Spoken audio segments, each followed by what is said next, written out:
Kastil Besi Hitam Bab 911, Meninggalkan Menara Ksatria. Jika saya bisa menikah dengan orang yang saya cintai, saya lebih memilih menjadi petani. Saya akan menggembalakan ternak di pagi hari dan kembali dengan membawa bunga liar. Menyisipkan bunga di ubanmu, aku akan menyaksikan cahaya matahari bersamamu. Pada tanggal 11 Oktober, seorang wanita dengan rok merah cemerlang berdiri di lantai tertinggi Pavilion Cemerlang 18 lantai di Snowblowing City, ibu kota prefektur Trispring, dan menyaksikan awan warna-warni memudar saat matahari terbenam. Pada saat yang sama, dia terus menggumamkan puisi yang dirilis Zhang Tai di forum. Saat dia menggumamkan baris pertama puisi itu, sulit mendapatkan kekasih di dunia ini. Dia meneteskan air matanya. Jika bukan orang yang sentimental, bagaimana dia bisa menulis kalimat yang begitu memilukan? Saat angin bertiup, rok merah wanita itu menari-nari di sisi pegangan pendopo. Pemuda itu menceritakan apa yang dia alami sejak berada di kota Black Hot hingga saat ini dengan nada santai dalam artikelnya. Wanita itu seperti seorang kakak perempuan yang menyaksikan pemuda pemalu di sekitarnya perlahan-lahan menjadi dewasa. Tadi malam, ketika dia membaca bahwa aku bahkan bertemu dengan seorang wanita cantik yang memujiku bahwa aku ambisius dan suka melamun, dia tertawa terbahak-bahak. Ketika dia membaca bahwa dia membiarkan wanita yang pernah menyakitinya menginap satu malam di apartemennya dengan aman sebelum pergi, dia menjadi santai terima kasih. Tapi aku membencimu, hanya seorang wanita yang bisa memahami suasana hati wanita lain di saat itu. Dia tahu bahwa pemuda itu mengatakan yang sebenarnya. Bagaimana bisa orang yang dewasa secara mental menjadi iblis setelah dipaksa memutuskan pertunangan? Bagian depan artikelnya santai seolah sedang melakukan perjalanan di antara gunung dan sungai. Dia juga menemani remaja itu sepanjang perjalanan dari kota Black Hot. Namun, ketika dia membaca apa yang dialami remaja itu di kota Fuhai, dia merasakan ki yang mematikan itu adalah jebakan yang menakutkan dan fatal. Setelah mengetahui remaja tersebut berhasil lolos, dia pun menjadi santai. Saat ini, semua isi artikel itu telah memudar di benaknya, kecuali puisi dan tampilan yang dia lihat di kota Yuzu akhir-akhir ini. Menyaksikan matahari terbenam dan bintang terbit, dia akhirnya menghela nafas sebelum kembali ke pavilion. Duduk di depan cermin meja rias, dia menyentuh rambut di pelipisnya dengan tatapan sedih. Meskipun seorang ksatria, dia masih memiliki rambut hitam dan wajah cemerlang. Namun, di manakah orang yang bisa menyisipkan bunga di ubannya dan menyaksikan matahari bersinar bersamanya? Jika dia tidak bisa bertemu dengannya lagi selama sisa hidupnya, betapa kesepiannya dia dan siapa yang akan menghargai kecantikannya? Mengambil hiasan kepala berlian putih dan mutiara, dia memasukkannya ke rambutnya di dekat pelipis. Setelah bercermin sebentar, dia berubah menjadi lebih cantik. Setelah melihatnya lagi, dia mengambilnya sekali lagi. Setelah mencoba lebih dari 20 hiasan kepala mutiara berlian yang cantik dan mewah secara berturut-turut, wanita tersebut masih merasa ada yang kurang. Akhirnya, wanita itu menggosokkan semua hiasan kepala berlian dan mutiara menjadi bubuk. Saat melihat ini, dua pelayan wanita yang melayaninya buru-buru berlutut. Setelah merasakan ki yang tiba-tiba dan kuat di pavilion, sesosok tubuh langsung muncul di kamarnya seperti hantu. Suara wanita itu langsung berubah sedingin es sementara keagungan sebagai kepala keluarga muncul kembali di tubuhnya. Katakan pada saudari magang, peristiwa Zhang Tai, Zhang Musen agak aneh, berhentilah memburunya. Orang seperti itu tidak akan pernah dirasuki iblis. Selain itu, semua kota di prefektur Trispring harus memasukkan obat-obatan serbaguna dari kelompok bisnis Jinwu ke dalam penyimpanannya. Setelah mengatakan itu, wanita itu memikirkan hal lain sementara suaranya tiba-tiba berubah menjadi kesal. Katakan pada Guowu untuk membawa seseorang untuk menghancurkan asosiasi moralitas di kota bertiup salju. Asosiasi moralitas telah dihancurkan oleh orang-orang beberapa hari yang lalu, belum direnovasi. Bayangan hitam itu terbatuk 2 kali sebelum mengingatkannya. Hancurkan lagi. Bukit Xuanyuan, negara Taixia. Seseorang berjubah putih sedang memberi makan ikan emas dengan santai dan hati-hati di sisi kolam teratai. Dia tidak mengatakan apapun selama 1 jam seolah-olah dia tidak melihat 3 orang di belakangnya. Orang tua itu menjatuhkan adonan tak bernyawa, yang berubah menjadi berudu dan berenang dengan jelas di air saat menyentuh air. Alhasil, segerombolan ikan mas terus mengejarnya hingga menimbulkan riak. Berdiri di belakang lelaki tua ini, punggung ketiga orang itu telah basah kuyup dalam 1 jam terakhir. Setelah memberi makan ikan emas, lelaki tua itu bertepuk tangan sambil berbalik dan bertanya kepada ketiga orang itu.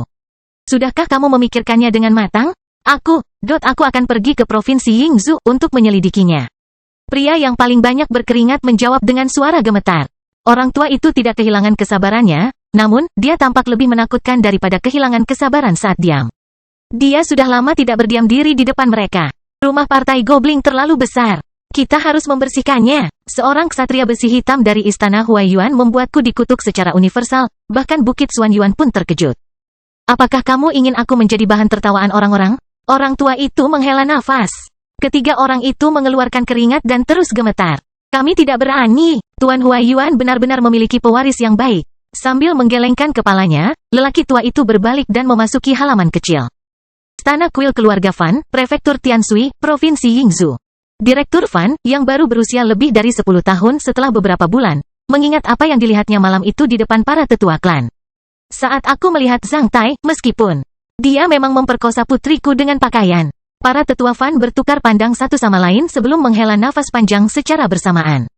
Selidiki kepala keluarga Qin marah ketika dia menghancurkan meja zamrud di depannya dengan satu telapak tangan. Setelah beberapa hari kemudian, beberapa gadis merek di rumah bordil di seluruh negara Taixia telah mengubah musik dan mulai menyanyikan lagu berjudul Yang Tercinta dengan memainkan pipa, alat musik petik yang dipetik. Sulit mendapatkan kekasih di dunia. Saya memperlakukan kekuasaan sebagai hal yang tidak penting dan mengabaikan ejekan dari pihak yang berkuasa. Kamu hanya orang yang lewat dalam hidupku, aku tidak akan kembali ketika aku pergi. Jika saya bisa menikah dengan orang yang saya cintai, saya lebih memilih menjadi petani. Saya akan menggembalakan ternak di pagi hari dan kembali dengan membawa bunga liar. Menyisipkan bunga di ubanmu, aku akan menyaksikan cahaya matahari bersamamu. Lagu ini membuat banyak gadis di rumah bordil di seluruh negara Taixia menitikkan air mata. Mereka semua ingin tahu siapa yang menciptakan puisi yang begitu indah. Setelah membaca puisi ini, orang yang sentimental akan merasa lebih kesepian. Setelah menjadi anggota partai judul di Gunung Kecerahan dan dengan tenang menggambarkan pengalamannya dalam sebuah artikel, Zhang Tai mulai memasuki kultivasi. Zhang Tai tidak merasa bahwa dia adalah seorang sastrawan. Artikel ini hanyalah cerminan dari pengalaman hidup dan perasaannya. Padahal puisi itu berawal dari perasaannya yang sebenarnya. Tidak ada gunanya dia meneriakkan keluhan. Zhang Tai tidak melakukan itu. Dia hanya ingin menunjukkan kepada orang lain betapa hebatnya dia dan membuat orang-orang membuat penilaian sendiri. Karena dia tidak dapat membuktikan bahwa dia tidak bersalah, dia hanya dapat mempengaruhi penilaian orang lain. Semua yang membaca artikel itu adalah para ksatria di Gunung Kecerahan, yang semuanya memiliki pengaruh besar dalam dunia nyata dan kecerdasannya lebih di atas rata-rata. Itu sudah cukup. Seorang ksatria dengan lebih dari 3 cakra yang telah menguasai metode peniruan setan berdarah. Latar belakang Qin Wu, kekuatan yang dapat dengan mudah mengetahui rahasia jantung Direktur Fan ada di dada kanannya. Semua ini adalah petunjuk. Buktinya belum tentu benar, namun kebenaran dapat menimbulkan gaung di kalangan masyarakat. Kali ini, Zhang Tai mengungkap semua orang yang menjebaknya ke publik. Dia tidak bisa melawan orang-orang itu karena kemampuannya sepele di hadapan mereka. Namun, orang-orang itu hanya bisa bergerak dalam kegelapan karena kekuatan mereka juga tidak berarti apa-apa di hadapan kekuatan manusia di seluruh negara Taixia. Itu adalah tumor ganas yang menakutkan di antara manusia di negara Taixia. Ini bukan hanya kebencian pribadi antara Zhang Tai dan orang-orang itu, ini lebih seperti kebencian publik antara manusia di negara Taixia dan iblis. Zhang Tai tidak perlu memikulnya sendiri. Selain itu, dia tidak dapat memikulnya untuk saat ini. Oleh karena itu, dia membagikannya kepada orang lain. Seperti kata pepatah Hua lama, harus ada orang yang setia dan setia di antara 10 rumah tangga. Bahkan jika 1 dari 10 ksatria yang telah melihat-lihat artikel itu bisa waspada terhadap para pemberontak itu atau 1 dari 100 ksatria ingin mencari kebenaran di kota Fuhai, mereka akan jauh lebih kuat daripada Zhang Tai dan Istana Huaiyuan. Baik keluarga Fan atau keluarga Qin di Yingzhou akan waspada dan merenung setelah membaca artikel ini. Lagi pula, apapun yang diungkapkan Zhang Tai semuanya asli. Itu adalah pola perlindungan diri dan serangan balik serta peringatan tentang krisis yang dihadapi negara Taixia dari seorang ksatria Hua. Hal ini dapat melindungi Zhang Tai dari 2 aspek. Pertama, hal ini dapat membuatnya kurang diinginkan oleh para ksatria dan Mahkamah Agung di negara Taixia. Setidaknya mereka tidak akan memukulinya seperti tikus yang menyeberang jalan. Kedua, seluruh orang di negara Taixia akan fokus pada Istana Huaiyuan dan anggota keluarganya. Jika ada orang yang ingin membalas dendam Istana Huaiyuan dan anggota keluarganya, semua orang akan ingat bahwa orang tersebut mungkin didukung oleh setan. Akibatnya, calon penyerang harus mempertimbangkan akibat dari perbuatannya. Zhang Tai tidak menyangka bahwa ia dapat membuktikan dirinya tidak bersalah hanya dengan sebuah artikel, yang keasliannya tidak dapat diverifikasi. Jika tidak, hal ini akan menjadi bahan tertawaan dan hukum di negara Taixia tidak akan efektif. Dia berharap bisa berubah menjadi abu-abu dari pria yang sangat gelap di negara Taixia melalui pemberitahuan publik ini. Partai Gobling akan memberikan tanggapan terhadap artikel ini. Meskipun Partai Gobling tidak dapat membuktikan bahwa mereka tidak bersalah, para ksatria yang telah membaca artikel tersebut pasti akan meragukan Partai Gobling. Mereka pasti membayangkan peran Partai Gobling dalam peristiwa ini. Partai Gobling harus membuktikan bahwa mereka tidak bersalah. Lagi pula, tidak ada kekuatan yang bisa dicap sebagai kelompok yang berkolusi dengan para iblis meskipun mereka berada di pihak tiga kanselir teratas di negara Taixia. Itu juga merupakan harga yang harus dibayar oleh Partai Gobling. Lagi pula, tidak ada satupun konten tentang Partai Gobling dalam artikel tersebut yang dibuat-buat. Kecurigaan Zhang Tai terhadap Partai Gobling memang beralasan. Mungkin, Partai Gobling tidak akan peduli dengan pendapat Zhang Tai. Namun, mereka harus memperhatikan pendapat semua ksatria di Gunung Kecerahan. Ngomong-ngomong, Zhang Tai juga memberikan saran untuk obat serbaguna dalam artikel tersebut. Merupakan strategi keluarga-keluarga Zhang untuk memasukkan obat-obatan serbaguna ke dalam penyimpanan pembelian di 6 gudang nasional di negara Taixia. Hal ini terkait dengan manfaat dari banyak generasi keluarga Zhang. Meski masih diinginkan, strategi itu akan tegas dijalankan. Jika generasi ini tidak mampu, maka generasi berikutnya lah yang harus mampu. Mereka tidak akan berkompromi mengenai hal itu. Pada tanggal 10 Oktober setelah datang ke Benteng Singa selama 12 hari, Zhang Tai mengakhiri budidayanya dan membuka matanya di menara kesatrianya. Alasannya adalah dia telah menghabiskan semua kristal elemen tanahnya. Zhang Tai bangkit di ruang budidaya dan mengendurkan anggota tubuhnya, menyebabkan otot, tendon, dan tulangnya bergetar dan bergesekan seperti memetik senar alat musik. Setelah kristal elemen tanah terakhir berubah menjadi transparan, Zhang Tai langsung melemparkannya ke dalam kastil besi hitam. Setelah melirik sekilas ke pelat kristal Cuili, dia menemukan bahwa skala emas ke-30 baru saja menyala di pelat kristal ksatria baru itu. Setelah menyingkirkan pelat kristal ksatria baru itu, Zhang Tai turun ke bawah. Dia mandi di kamar kecil di lantai 2 dan mengenakan satu set pakaian lapangan yang bersih, baju besi taktis serbaguna dan sepasang sepatu bot tempur logam. Setelah itu, dia turun dan keluar dari menara ksatria. Benteng Singa masih diselimuti lapisan energi eksotik dan transparan. Sementara awan misterius di atas penutup energi memancarkan cahaya putih redup, yang menandakan bahwa di atas permukaan tanah sudah siang hari. Zhang Tai mengamati langit dan piramida besar yang menakjubkan saat dia menyentuh kepalanya yang botak dan berlari menuju gerbang lain Benteng Singa yang menghadap ke alam elemen tanah. Gerbang itu disebut gerbang elemen tanah, portal sebenarnya menuju alam elemen tanah. Sebaliknya, gerbang menuju permukaan bumi disebut gerbang provinsi kekuatan. Seluruh Benteng Singa hanya memiliki 2 gerbang. Ketika dia keluar dari Benteng Singa, dia perlu melubangi pelat identitas logam juga. Ada juga 2 barisan ksatria yang menunggangi naga bawah tanah mereka di luar gerbang elemen tanah. Para ksatria terus-menerus meninggalkan Benteng Singa menuju dunia misterius alam elemen tanah, sementara cahaya terus-menerus tiba di Benteng Singa dari alam elemen tanah. Saat Zhang Tai keluar dari pintu tinggi seperti terowongan, dia terbang menuju kejauhan. Medan di luar gerbang elemen tanah memiliki kemiringan ke bawah dan tidak memiliki batas. Bagaikan sebuah benteng di titik tertinggi sebuah lembah besar, gerbang elemen tanah menghadap ke seluruh lembah berbentuk cangkang. Seluruh lembah tandus mencakup ratusan ribu mil. Tidak ada apa-apa selain benda berkilau di antara bebatuan dan pasir di lembah di bawah sinar matahari redup yang merupakan kristal kelas 1 dan kelas 2 yang umum. Kalau di permukaan bumi, tempat ini bisa jadi merupakan tanah harta karun. Meskipun kristal-kristal itu berada di kelas rendah dan bernilai tinggi, tak seorang pun di dunia elemen tanah akan peduli dengan kristal-kristal biasa. Harga kristal ini bahkan tidak dapat mengimbangi angkutan dari tempat ini ke dunia di permukaan bumi dengan pesawat. Tujuan Zhang Tai adalah jurang pertama di luar Benteng Singa. Itu adalah medan perang bawah tanah antara ksatria manusia dan ksatria iblis.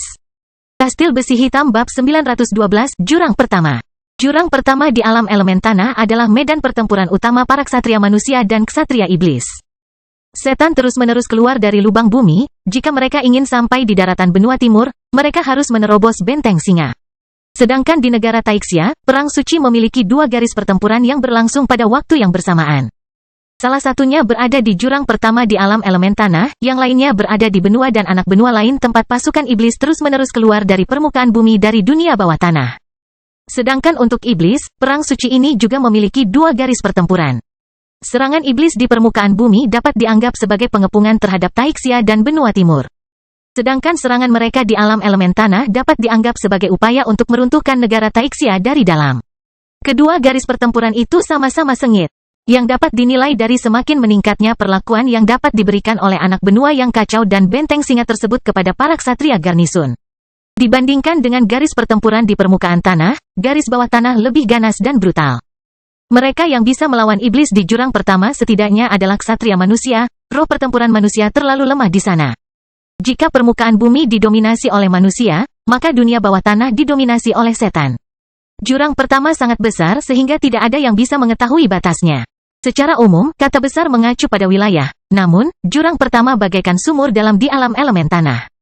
Bagian luar mulut sumur yang tidak beraturan itu lebarnya lebih dari 14.000 mil dan panjangnya lebih dari 40.000 mil. Zhang Tai menerima data dari benteng singa. Dia tidak memverifikasinya dan tidak perlu melakukan itu. Tentu saja dinding sumur itu tidak mulus. Butiran kecil di dinding sumur ini mungkin merupakan wilayah eksotik yang luasnya ribuan bahkan puluhan ribu mil persegi. Tonjolan kasar kecil di dinding sumur ini mungkin merupakan pegunungan tak berujung. Gua gunung yang dalam dan dalam di jurang pertama seperti lubang pada batu bata dan lempengan, yang mungkin mengarah ke jurang lain dan tanah misterius. Dari sudut pandang tertentu, jurang pertama lebih mirip halaman terbuka di tengah apartemen berbentuk tabung tak beraturan. Ada platform yang tumpang tindih, ruangan seperti labirin besar atau kecil dan saling berhubungan, terowongan dan jebakan berdarah dalam kegelapan di sekitar halaman. Suatu hari, setelah meninggalkan benteng singa, Zhang Tai melihat sebuah jurang gelap gulita tanpa batas yang tampak seperti mulut hitam besar yang bisa melahap segalanya. Zhang Tai melihat kabut tebal bergulung di jurang hitam tak berujung. Karena tidak ada cahaya di dalam jurang, itu lebih seperti kabut hitam. Beberapa ksatria manusia terbang keluar dari kabut hitam sementara beberapa lagi terbang masuk. Semua ksatria manusia telah memperlambat kecepatan terbang mereka saat mereka memasukinya sementara mereka menyembunyikan kilau pertempuran ki mereka. Itu tidak ada bedanya dengan bunuh diri dengan melepaskan kilau pertempuran ki seperti bola lampu di kegelapan jurang pertama. Selain banyak ksatria besi hitam, banyak juga ksatria bumi yang berkeliaran di jurang pertama. Meskipun para ksatria bayangan bersembunyi di sana, tidak aneh jika manusia dan ksatria surgawi iblis melewati jurang pertama secara tidak sengaja. Tentu saja, Zhang Tai tidak ingin memamerkan kemampuan bertarungnya saat ini. Dia menyembunyikan kilau ki pertempurannya dan memasuki kegelapan di sepanjang tepi jurang pertama. Karena kabut hitam ada di mana-mana, bahkan dalam visibilitas maksimalnya yang gelap, Zhang Tai hanya bisa melihat beberapa mil ke depan di jurang pertama. Tumbuhan aneh menutupi banyak tempat di tanah dan jurang di jurang. Itu adalah tanaman merambat seperti tanaman merambat eksotis yang bisa tumbuh tanpa henti di jurang pertama. Tanaman merambat apapun di jurang ini bisa mencapai panjang lebih dari 1000 meter, yang terpanjang bahkan bisa mencapai lebih dari 70 mil. Di mata Zhang Tai, daun tanaman merambat berwarna ungu tua, setiap daunnya sebesar tutup pot. Bunganya sangat mirip dengan alat musik yang diperlukan dalam orkestra simfoni manusia tuba. Kabut di jurang pertama dilepaskan oleh bunga-bunga sulur jurang dalam hembusan nafas. Kabut memurnikan sulfur yang kuat, partikel-partikel dan beberapa zat beracun di udara dan menyediakan kondisi yang diperlukan untuk pertumbuhan makhluk hidup lain di dalam jurang. Bahkan di jurang pertama, makhluk hidup mematuhi beberapa aturan universal dari alam. Tanpa tanaman yang dapat tumbuh dari bumi, tidak ada spesies senior yang akan bertahan hidup. Saat Zhang Tai memasuki jurang, dia melihat seekor lebah seukuran jari melayang di atas bunga pohon anggur di jurang dengan rajin. Madu dari lebah jurang ini tidak bisa dimakan. Itu mengandung racun khusus, yang akan membuat seluruh tubuh orang merasa gatal. Mereka yang alergi terhadap serbuk sari akan kehilangan nyawa begitu menyentuh madu lebah ini. Setelah memperdalam hampir 30 mil ke dalam jurang pertama, Zhang Tai melihat sebuah gua gunung di belakang pohon anggur jurang tersebut. Dia kemudian memasukinya. Setelah beberapa menit, seekor kumbang hitam kecil mengepakkan sayapnya dan terbang keluar dari gua gunung yang sama dan terjun ke bawah sebagai efek dari skill persembunyian super. 30 mil seperti satu langkah menurun dari puncak gedung pencakar langit. Setelah 10 hari, di tanah seluas 700 mil persegi di jurang pertama. Seorang ksatria iblis besar dengan tanduk ganda mendarat di kabut. Matanya semerah api yang terlihat sangat waspada. Setelah mendarat di sana, dia melihat sekeliling dengan serius. Setelah menemukan bahwa tidak ada ksatria manusia di sekitarnya, ia melesat ke dalam hutan. Kayu itu dipenuhi tanaman bawah tanah raksasa yang tampak seperti rebung. Setelah sampai di salah satu sisi tanaman, ksatria iblis itu memeriksa pengaturan kewaspadaannya dalam jarak 100 meter dan memastikan bahwa tidak ada seorang pun yang datang ke sini. Dia lalu menghela nafas. Setelah membuka sebuah gua di tanaman itu, ia bersembunyi di dalamnya. Pertarungan jangka panjang di jurang pertama berarti ujian besar dan konsumsi kekuatan fisik bagi ksatria iblis dan ksatria manusia. Mereka tidak bisa terbang di angkasa sepanjang waktu. Bahkan para ksatria pun perlu istirahat. Jika tidak, kekuatan tempur mereka akan menurun tajam setelah terlalu lama berada di jurang pertama. Hutan ini adalah salah satu tempat perlindungan ksatria iblis di jurang pertama. Ksatria iblis itu tidak menyadari bahwa seekor kumbang kecil yang sedang beristirahat di tanaman tinggi lainnya telah melihatnya saat dia memasuki hutan ini. Kastil Besi Hitam Bab 913, Ledakan Anus. Saat ini, Zhang Tai telah menjelajahi jurang pertama dengan cermat dalam inkarnasi seekor kumbang kecil. Setelah 8 hari penjelajahan, Zhang Tai secara bertahap menjadi akrab dengan jurang pertama. Manfaat terbesar baginya untuk menjelma menjadi kumbang hitam kecil adalah tidak ada orang lain yang bisa menemukannya. Kelemahan terbesarnya adalah penglihatan kumbang kecil itu jauh lebih buruk daripada penglihatan asli Zhang Tai. Jika Zhang Tai bisa melihat bermil-mil dengan jelas di jurang pertama, maka jarak visual kumbang hitam kecil itu hanya ratusan meter. Inilah yang disebut ayunan dan bundaran. Inkarnasi apapun tidak mungkin semuanya perkasa. Menurut deskripsi dari Sutra Hutan Belantara Agung, inkarnasi manusia yang terbaik dan tak tergantikan adalah tubuhnya sendiri sulit untuk menjelma menjadi tubuh manusia. Berkat adaptasi hari ini, Zhang Tai sudah mengetahui dengan baik tentang jurang maut pertama. Kumbang kecil itu hampir tidak terlihat oleh yang lain. Namun, dengan tubuh aslinya, Zhang Tai bisa mengamati musuh dari kejauhan. Setelah melakukan eksplorasi dan perbandingan serius selama beberapa hari ini, Zhang Tai berpikir bahwa kemampuan persepsi yang lebih besar lebih penting baginya daripada menjadi hampir tidak terlihat. Bagaimanapun, dia ada di sini untuk membunuh musuh dan meningkatkan kekuatan bertarungnya. Zhang Tai sudah bersiap untuk memanggil tubuh aslinya keluar dari Castle of Black Iron. Namun, ketika kumbang kecil itu mendarat di sebuah tanaman besar dan beristirahat di sana, dia melihat ksatria iblis pertama sejak dia memasuki jurang alam elemen tanah. Itu adalah iblis kepala sapi yang memiliki kekuatan pertempuran dan persepsi sensorik paling seimbang. Itu juga merupakan prototipe iblis dalam legenda di antara manusia. Dibandingkan dengan iblis lapis baja besi, iblis kepala sapi memiliki kelangsungan hidup dan kekuatan bertarung yang lebih besar di jurang pertama. Lihat iblis kepala sapi bersembunyi dengan cermat di rebung besar untuk beristirahat, kumbang hitam kecil itu mengedipkan matanya. Zhang Tai menjadi gila. Sungguh di luar imajinasiku kalau seorang ksatria iblis bisa membangun markasnya di sini. Karena tempat ini hanya berjarak ribuan mil dari puncak jurang. Ksatria iblis yang tak kenal takut ini pasti memiliki kekuatan bertarung yang hebat. Kumbang kecil itu hanya menatap ke tempat iblis kepala sapi bersembunyi dari jarak puluhan meter. Ksatria bisa tertidur hanya dalam beberapa menit. Namun, setelah terjatuh, kesadaran ksatria mereka masih peka terhadap situasi sekitar meskipun jauh lebih lemah dibandingkan situasi normal. Belum lagi lelaki itu bersembunyi di lubang pohon. 5 menit kemudian, kumbang hitam kecil itu tiba di balik lubang pohon. Setelah itu, kumbang kecil itu menghilang. Dengan efek skill persembunyian super, Zhang Tai muncul di balik pohon tanpa suara. Dengan belati bermata 3 yang dimakan emas di tangannya, mata Zhang Tai berbinar. Dengan mata tertuju pada pohon, seringai aneh muncul di wajahnya. Penggerebekan seperti itu terasa seperti pengacau yang melemparkan batu besar ke dalam lubang kotoran ketika seseorang sedang berada di toilet di kota Blahot. Matilah, mata Zhang Tai langsung berubah serius. Dalam 0,01 detik, Zhang Tai melepaskan ki pertempurannya.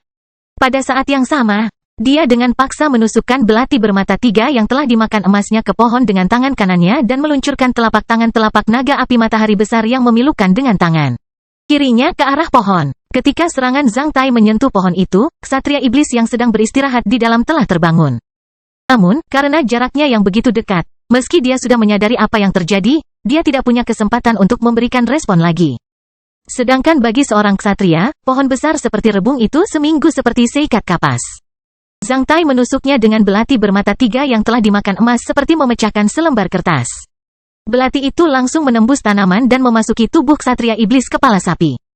Zhang Tai merasakan telapak tangannya yang patah hati menghantam punggung ksatria iblis berkepala sapi itu, sementara belati bermata 3 yang dimakan emasnya melolong. Dengan lolongan marah dan menyakitkan, ksatria iblis kepala sapi itu menghancurkan pohon itu dalam hitungan detik. Pada saat yang sama, ia melepaskan serangan acuh tak acuh sementara puluhan ki pertempuran yang menggelora menyapu puluhan pohon di sekitarnya dalam bentuk pedang semi bulan. Akibatnya puluhan pohon tumbang seperti bulir gandum terpotong hingga menimbulkan ledakan. Meskipun lawannya berusaha semaksimal mungkin untuk bertahan hidup dalam keadaan darurat, tentu saja, Zhang Tai tidak akan berkolusi dengannya secara langsung. Sebelum ksatria iblis melepaskan ki pertempurannya, Zhang Tai telah menggerakkan belatinya ke tubuh ksatria iblis kepala sapi, menyebabkan luka besar. Pada saat yang sama, Zhang Tai telah mundur secepat sambaran petir sambil menghindari ki pertempuran yang menggelora itu. Dengan ki pertempuran ungu tua yang melesat ke udara, ksatria iblis kepala sapi itu segera terbang. Di udara, ia menyemburkan seteguk darah. Dengan tatapan menyakitkan dan bengkok, ia tidak tahan untuk melolong lagi. Pada saat yang sama, ia ingin menangkap sesuatu dari pantatnya atau menghentikan pendarahan di sana. Namun, sia-sia saja, karena Zhang Tai telah menusukkan belati itu ke bagian yang paling lemah dan fatal, terutama ketika Zhang Tai mengeluarkan belati bermata 3 yang telah dimakan emas, dia mengaduknya. Memperluas luka dari bagian fatal sampai ke bagian dalam pahanya, menyebabkan luka parah sepanjang 40 cm di sana. Seorang ksatria setidaknya bisa mencegah lukanya berdarah hanya dengan mengendalikan pembuluh darah di sekitar lukanya jika tidak segera menyembuhkannya. Meski darah di pahanya segera terhenti, namun darah di bagian itu yang tersisa bukan hanya darah tetapi juga bau busuk di perut dan ususnya. Di luar imajinasi Zhang Tai, dia telah meledakkan anus ksatria iblis itu dengan serangan itu. Untuk menghindari perhatian ksatria iblis, Zhang Tai tidak mengunci lokasi tepatnya di pohon dengan energi spiritualnya, dia hanya menusuk tubuhnya berdasarkan persepsinya. Itu adalah serangan yang tidak senonoh dengan efek yang sangat bagus. Hanya setelah melirik ke arah ekspresi marah dan menyakitkan dari ksatria iblis dan sisa-sisanya di bawah, Zhang Tai menyadari bahwa dia telah menyebabkan ksatria iblis kehilangan setidaknya setengah dari kekuatan tempurnya. Ditambah efek telapak tanganku, meskipun ksatria iblis ini tidak akan mati. Untuk saat ini, dia terluka parah. Setelah menatap tajam ke arah Zhang Tai dengan mata berdarah dan tatapan yang sangat suram, ksatria iblis itu tidak bergegas menuju Zhang Tai, sebaliknya. Ia berbalik dan langsung kabur. Meskipun tidak gentar, dia bukanlah orang bodoh. Ia tahu bahwa ia hampir kalah dalam pertempuran meskipun belum melawan Zhang Tai. Oleh karena itu, ia memilih melarikan diri agar dapat bertahan hidup. Tidak ada yang memalukan di jurang pertama. Namun, bagaimana Zhang Tai bisa melepaskannya? Ksatria iblis kepala sapi hanyalah seorang ksatria besi hitam. Zhang Tai belum pernah melihat satupun ksatria besi hitam yang bisa terbang lebih cepat darinya, apalagi ksatria iblis itu menderita luka parah. Ksatria iblis melepaskan kilau ki pertempurannya dan mempercepat kecepatan terbang maksimalnya. Begitu pula dengan Zhang Tai, sementara nyala api muncul dari tubuhnya. Dalam kasus seperti itu, setelah mereka saling memperhatikan, tidak ada gunanya menyembunyikan diri lagi. Saat ksatria iblis itu bergerak, Zhang Tai mengejarnya. Hanya setelah beberapa detik, sambil meraung, Zhang Tai meninju telapak tangannya yang lain. Sementara seekor naga berapi terbang dari tangan Zhang Tai dan menyusul ksatria iblis itu dalam sepersekian detik. Ksatria iblis itu ingin menahan serangan Zhang Tai, namun, ia tetap terpaksa terjatuh, menyebabkan lubang besar di tanah. Saat ksatria iblis itu terbang sekali lagi, Zhang Tai telah muncul di sisinya sementara Zhang Tai menarik jaring cahaya yang ganas menggunakan belati bermata tiga yang telah dimakan emas dan menutupi seluruh ksatria iblis itu. Totem ki pertempuran mereka bangkit pada saat yang sama. Di permukaan bumi, saat totem ki pertempuran ksatria besi hitam bangkit, itu akan terlihat oleh orang lain yang jaraknya ratusan mil. Sebaliknya, karena kabut yang ada di mana-mana, jarak pandang di jurang pertama menjadi rendah. Totem ki pertempuran ksatria tidak dapat dilihat dari jarak 20 mil. Oleh karena itu, kecuali mereka memiliki musuh atau teman dalam jarak 20 mil, pertarungan mereka hampir tidak dapat dipengaruhi oleh faktor eksternal. Karena ini adalah mangsa pertama Zhang Tai, maka Zhang Tai mempercepat serangannya jika terjadi masalah. Zhang Tai hanya menyerang, bukannya bertahan. Serangan dari ksatria iblis akan dilakukan oleh pertempuran pelindung ki dan tubuhnya, tentu saja. Serangannya akan dipertahankan oleh ksatria iblis dengan tubuhnya sendiri dan pertempuran pelindung ki. Meskipun ksatria iblis ini aman dan sehat, Zhang Tai tidak takut bertarung secara langsung dengan risiko cedera, apalagi sekarang. Pada awalnya, ksatria iblis itu mampu menahan beberapa putaran benturan tatap muka dengan semangatnya yang tak kenal takut, namun, setelah beberapa detik, wajahnya berubah. Benar-benar di luar imajinasi ksatria iblis kepala sapi bahwa Zhang Tai bisa memiliki kekuatan tempur yang begitu kuat, termasuk pertempuran pelindung ki dan kekuatan fisiknya. Dapat dikatakan bahwa Zhang Tai adalah manusia ksatria besi hitam terkuat yang pernah ditemuinya. Yang lebih menakutkan lagi adalah belati mengerikan di tangan Zhang Tai. Belati itu bisa dengan mudah menembus ki pertempuran pelindung seorang ksatria. Hanya setelah setengah menit, ksatria iblis itu mendapatkan 7-8 luka lagi. Namun, Zhang Tai bahkan tidak kehilangan sehelai rambut pun. Setelah 4 menit, Zhang Tai memasukkan belati bermata tiga yang telah dimakan emas ke dalam tulang selangkanya dengan ganas. Diiringi lolongan menyedihkan dari sang ksatria iblis, Zhang Tai tiba-tiba meninju tangan kanannya ke bagian bawah dadanya dan menangkap tulang punggung ksatria iblis itu. Setelah itu, dia mengangkat ksatria iblis itu seperti mengangkat barbel. Ksatria iblis itu berpikir bahwa Zhang Tai akan menghancurkannya menjadi beberapa bagian karena ki pertempurannya. Adapun kematian yang tak terhindarkan dalam pertempuran, ksatria iblis tidak takut sama sekali. Sedangkan pada detik berikutnya, sang ksatria iblis tiba-tiba merasakan cakra bumi miliknya yang belum terbentuk sempurna mulai berputar berlawanan arah jarum jam. Persis seperti es di kolam. Tiba-tiba ia hancur oleh kekuatan Zhang Tai yang luar biasa dan terbang ke tubuh Zhang Tai.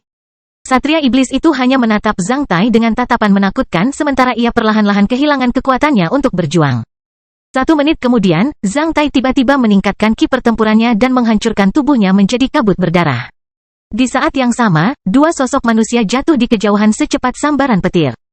Saat melihat pemandangan itu, mereka berdua terkejut. Kastil Besi Hitam Bab 914 Mitra. Secara kebetulan, meskipun totem pertempuran Ki Ksatria Besi Hitam tidak dapat dilihat oleh orang-orang dari jauh di jurang pertama, dua ksatria manusia memang terbang ke sini sekarang. Saat melihat totem pertempuran Ki, mereka terbang menuju ke sini. Ketika mereka mendekat, mereka melihat Zhang Tai mengangkat seorang ksatria iblis berkepala sapi dan menghancurkannya menjadi kabut berdarah oleh Ki pertempurannya. Meskipun Zhang Tai tinggi dan kokoh, ksatria iblis berkepala sapi itu satu kepala lebih tinggi dan lebih kuat darinya. Itu lebih seperti seekor lembu yang ganas. Siapapun akan terkejut ketika mereka melihat seorang ksatria manusia mengangkat seorang ksatria iblis yang jauh lebih besar darinya dan menghancurkannya menjadi beberapa bagian. Setelah mendarat di kejauhan, jantung kedua ksatria itu berdebar kencang di saat yang bersamaan. Setelah saling melirik, mereka terbang menuju Zhang Tai pada saat bersamaan. Sobat, kami melihat dua totem pertempuran Ki muncul dari sini, oleh karena itu, kami buru-buru bergegas menuju ke sini. Apakah Anda memerlukan bantuan? Kedua ksatria itu sama-sama ksatria Hua berusia 40-an. Yang satu membawa golok, yang satu lagi membawa pedang. Mengingat Ki mereka, Zhang Tai tahu bahwa mereka juga adalah ksatria besi hitam. Saat mereka mendekat, pria berpedang itu bertanya dengan sopan. Terima kasih, tapi aku sudah membunuh ksatria iblis itu. Meskipun hujan darah menyembur, namun hal itu terhalang oleh Ki pertempuran pelindung Zhang Tai. Setelah mengembalikan pukulannya, Zhang Tai berkata dengan suara serak sambil memperhatikan kedua orang itu, FCK. Aku baru saja beristirahat di sini, namun, ksatria iblis ini melancarkan serangan tiba-tiba ke arahku. Sekarang setelah kita bertemu, aku harus melakukannya bunuh bastard ini, peh. Zhang Tai meludah ke tanah. Berdiri beberapa meter dari Zhang Tai, kedua ksatria Hua melirik ke medan perang yang berantakan di dekatnya sebelum mengalihkan pandangan mereka kembali ke Zhang Tai. Setelah mengetahui bahwa Zhang Tai bahkan tidak menderita luka, mata kedua ksatria manusia itu langsung berbinar. Sekarang ksatria manusia ini dapat membunuh seorang ksatria iblis tanpa menderita luka apapun. Itu menunjukkan bahwa ksatria ini mengalahkan ksatria iblis. Sobat, keterampilan bertarung dan keberanian yang hebat. Pria parubaya dengan pedang memuji Zhang Tai sebelum menangkupkan tangannya ke arah Zhang Tai. Saya Gong Xiao, dia Zhou Sufan. Kami berdua berasal dari Provinsi Qingzhou. Bolehkah saya tahu nama Anda? Saya Cui Li dari Provinsi Yongzhou. Zhang Tai menjawab sambil menangkupkan tangannya. Orang Ibrani selalu saling menyapa dengan berjabat tangan, sedangkan orang Hua saling menyapa dengan menangkupkan tangan. Berjabat tangan berarti mereka tidak memegang senjata, sedangkan menangkup berarti mereka menutupi tangan kanan yang paling agresif jika dilakukan dengan tangan kiri. Kedua etiket tersebut mewakili perdamaian. Ketika dua orang bertemu untuk pertama kalinya, menangkupkan tangan lebih bersifat intelektual daripada berjabat tangan. Meskipun identitas Cui Li agak brutal, dia tidak sepenuhnya kasar. Kami telah tinggal di Benteng Singa selama 2 tahun. Tapi kami belum melihat adik Cui. Gong Xiao bertanya. Saya baru saja datang ke Benteng Singa sekitar 10 hari yang lalu. Setelah mendengar jawaban Zhang Tai, Gong Xiao dan Zhou Sufan semakin terkejut. Zhou Sufan berkata dengan tatapan serius. Aku tidak pernah membayangkan bahwa adik laki-laki Cui telah membunuh seorang ksatria iblis dan melakukan perbuatan baik hanya setelah memasuki jurang pertama selama beberapa hari. Jika ksatria iblis ini berani datang ke sini sendirian, itu jelas lebih ganas daripada ksatria iblis pada umumnya. Adik Cui benar-benar mengagumkan. Zhang Tai menyentuh kepalanya yang botak sambil menyeringai, dia malang. Karena aku sudah berada di sini lebih dulu. Setelah orang ini tiba, dia menemukan lubang pohon yang tersembunyi dan beristirahat di dalam. Ketika dia tertidur, aku diam-diam pindah ke belakang lubang pohon. Zhang Tai mengangkat belati bermata 3 yang telah dimakan emasnya dan menirukan gerakan menusukkannya ke dalam lubang pohon dengan paksa. Dengan tusukan seperti itu, aku meledakkan anusnya. Akibatnya, dia hanya bisa mengerahkan 50-60% dari kekuatan penuhnya dan akhirnya dibunuh olehku. Saat melihat belati bermata 3 yang kokoh dan suram serta mendengar kata-kata meledak anusnya, Gong Xiao dan Zhou Sufan langsung memahaminya karena mereka tidak tahan jika anus mereka tertular. Setelah bertukar pandang dengan Gong Xiao, Zhou Sufan perlahan menganggukkan kepalanya. Mereka telah membentuk privasi setelah kerja sama jangka panjang. Mereka dapat bertukar banyak informasi hanya melalui mata. Melalui jawaban sederhana Zhang Tai, kedua orang itu merasa bahwa Zhang Tai memiliki kekuatan bertarung yang hebat, berpikiran terbuka, dan terbuka. Ksatria lain pasti tidak akan membeberkan cara-cara tidak senonoh untuk meledakkan anus kepada mereka secara terus terang. Oleh karena itu, mereka menyukai Zhang Tai dari dalam. Iblis adalah musuh publik manusia. Karena kamu telah membunuh seorang ksatria iblis, kamu telah melakukan perbuatan baik bagi manusia. Apapun cara yang kamu gunakan. Adik Cui Li adalah seorang pahlawan dan pria tangguh karena kamu menangkap kesempatan ini untuk membunuh iblis ini ksatria dengan tajam. Zhang Tai tertawa terbahak-bahak. Kita tidak boleh tinggal di sini. Jika ada ksatria bumi yang bertarung di kejauhan, mereka mungkin tertarik dengan pertempuran di sini. Ksatria bumi dapat melihat dengan jelas totem ki pertempuran dari jarak lebih dari 70 mil di jurang pertama. Bagaimana kalau mengubah tempat? Zhou Shufan menyarankan. Bagus. Zhang Tai berlari menuju sepasang tanduk sapi yang telah dimasukkan ke dalam tanah dan mengambilnya sebelum memasukkannya ke dalam baju perangnya. Setelah itu, dia naik ke udara. Menghadirkan bayam, sepasang tanduk sapi ini membuktikan bahwa Zhang Tai telah membunuh seorang ksatria iblis berkepala sapi. Dengan perbuatan baik ini, dia bisa menikmati banyak manfaat di benteng singa. Sayangnya, iblis berkepala sapi ini adalah makhluk yang malang karena tidak memiliki perlengkapan lagi selain pelindung kulit yang rusak. Di udara, Gong Xiao bertanya kepada Zhang Tai, adik Cui Li. Apakah kamu ingin bertarung beberapa hari lagi di jurang pertama atau kembali ke benteng singa? Bagaimana denganmu? Kita akan kembali ke benteng singa untuk mengambil beberapa perbekalan dan kemudian kita akan kembali. Zhou Shufan menjawab secara tersirat. Kita bisa kembali bersama. Zhang Tai menjawab, kita bisa menjaga satu sama lain dalam perjalanan pulang. Itu hebat. Gong Xiao dan Zhou Shufan mengangguk pada saat yang sama. Meskipun Zhang Tai terlihat tenang, jantungnya berdebar kencang. Ini adalah pertama kalinya dia menggunakan metode api penyucian samsara. Ia merasa telah menorehkan prestasi yang luar biasa kali ini. Dia sedang berpikir untuk mencerna energi cakra bumi dari ksatria iblis di suatu tempat. Selain itu, dengan sepasang tanduk sapi di punggungnya, dia tidak merasa nyaman di jurang pertama. Jika dia tidak menginginkan sepasang tanduk sapi ini, itu akan menimbulkan keraguan kedua ksatria manusia. Jika dia menyimpannya di peralatan teleportasi luar angkasa, dia akan mengungkap rahasianya. Oleh karena itu, dia memilih untuk kembali ke benteng singa bersama Gong Xiao dan Zhou Shufan. Dia akan menukar sepasang tanduk sapi ini dengan beberapa manfaat sebelum mencerna pencapaiannya. Karena ada banyak pembangkit tenaga listrik di jurang pertama, ksatria besi hitam adalah kekuatan pertempuran dasar di sini. Zhang Tai merasa bahwa dia sebaiknya tidak menggunakan peralatan teleportasi luar angkasa portabel dan Castle of Black Iron agar dapat mencocokkan penampilannya dengan citra Cui Li. Jika tidak, ia mungkin akan mendapat masalah dan krisis. Identitas Cui Li sangat cocok untuknya, sehingga juga sangat berguna di negara Taixia. Jika dia mengubah identitas lain, dia mungkin harus menghabiskan lebih banyak waktu untuk menghadapinya. Gong Xiao dan Zhou Shufan terkenal sebagai mitra pedang dan pedang di Provinsi Qingzhou. Mereka telah menjadi sahabat karib selama puluhan tahun. Mereka telah berada di alam elemen tanah selama 4 tahun. Ketika kelompok 3 orang menyembunyikan kilau pertempuran ki mereka dan terbang menuju pintu masuk jurang, mereka terus mengobrol. Setelah memperkenalkan diri, mitra pedang dan pedang mulai bertanya tentang latar belakang Zhang Tai.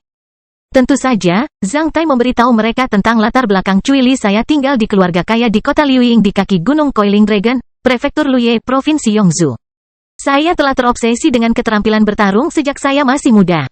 Oleh karena itu, setelah orang tua saya meninggal, saya melakukan perjalanan di antara gunung dan sungai terkenal di negara Taixia dan belajar dari para guru dimanapun.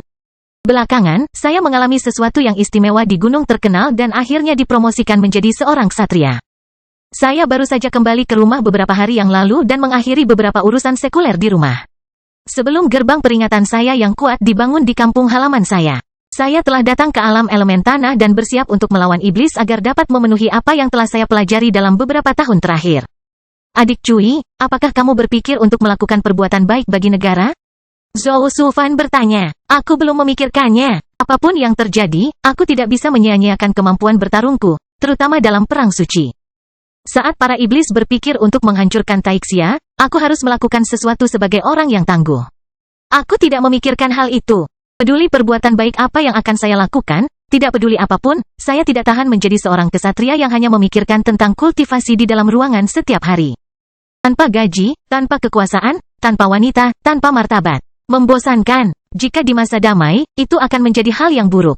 Dapat dimengerti jika kamu menutup pintu dan memasuki kultivasi setiap hari. Namun, perang suci telah pecah, jika kamu melakukan hal yang sama. Tidak ada bedanya dengan menjadi kelinci yang pemalu. Gong Xiao dan Zhou Shufan tertawa bersamaan. Mereka merasa bahwa Zhang Tai telah membuktikan perasaan sebagian besar ksatria di benteng singa. Setelah 3 hari, kelompok yang terdiri dari 3 orang memulai perjalanan mereka kembali. Dalam perjalanan, mereka bertemu dengan beberapa ksatria manusia. Namun, mereka tidak bertemu satupun ksatria iblis. Oleh karena itu, mereka kembali ke benteng singa dengan lancar. Di gerbang benteng singa, saat melihat sepasang tanduk sapi, barisan ksatria garnisun melemparkan pandangan kagum ke arah Zhang Tai. Pria tangguh bertanduk lembu. Maukah kamu bergabung dengan pasukan bulu kami? Pasukan bulu kami kuat dengan perlakuan yang baik dan sumber daya manusia yang kaya di atas dan di bawah tanah. Bagaimana dengan itu? Seorang petugas berteriak ke arah Zhang Tai. Zhang Tai tercengang karena ini adalah kedua kalinya dia mendengarkan kata-kata itu. Apakah keempat pasukan teratas di negara Taixia merekrut tentara dengan cara yang sama di Benteng Singa? Kastil Besi Hitam bab 915 Samsara. Terima kasih, tapi aku tidak ingin bergabung dengan tentara untuk saat ini. Pria tangguh, bolehkah aku mengetahui namamu? Cui Li, dari Provinsi Yongzhou. Setelah melakukan percakapan singkat dengan petugas di luar gerbang, Zhang Tai segera memasuki Benteng Singa bersama Gong Xiao dan Zhou Sufan. Pelat logam menunjukkan identitas mereka. Selain itu, dengan membuat kartu, mereka dapat mengumpulkan waktu efektif mereka di dalam benteng dan mendapatkan kristal elemen tanah sebagai hadiah. Adik Cui, kami harus mengucapkan selamat tinggal padamu. Kita akan bertemu di Menara Darah Besi pada jam 8 malam 2 hari kemudian. Gong Xiao memberitahu Zhang Tai. Ya, dua kakak laki-laki, aku juga harus mengurus sepatu bot ini. Sampai jumpa di malam hari 2 hari kemudian. Zhang Tai mengangguk. Setelah saling menangkupkan tangan, ketiga orang itu menuju ke arah yang berbeda. Selama beberapa hari terakhir, kelompok yang terdiri dari 3 orang ini telah belajar banyak tentang satu sama lain. Gong Xiao dan Zhou Sufan telah membuat janji dengan Zhang Tai untuk bertemu di Menara Darah Besi, Bar Ksatria di Benteng Singa 3 hari kemudian. Mereka mengatakan bahwa mereka memiliki sesuatu untuk dinegosiasikan dengan Zhang Tai. Zhang Tai setuju dengan mereka. Melihat Gong Xiao dan Zhou Sufan pergi, Zhang Tai mengingat peta Benteng Singa sejenak sebelum berlari menuju Menara Kecemerlangan Ksatria. Disinilah tugas dilepaskan di Benteng Singa dan di mana para ksatria dapat menukar rampasan mereka dengan sumber daya. Sepasang tanduk sapi di punggung Zhang Tai menandakan bahwa Zhang Tai telah membunuh seorang ksatria iblis berkepala sapi, yang dapat digunakan untuk menukar banyak barang. Saat ini, Zhang Tai masih menjadi orang miskin. Selain tempat tinggal di Benteng Singa, dia bahkan tidak mempunyai cukup pakaian bersih. Selain belati bermata 3 yang dimakan emas itu, Zhang Tai tidak punya senjata lagi. Oleh karena itu, sepasang tanduk sapi ini dapat memperbaiki dilema Zhang Tai secara signifikan. Selain cantik, sepasang tanduk sapi juga memiliki khasiat obat yang luar biasa.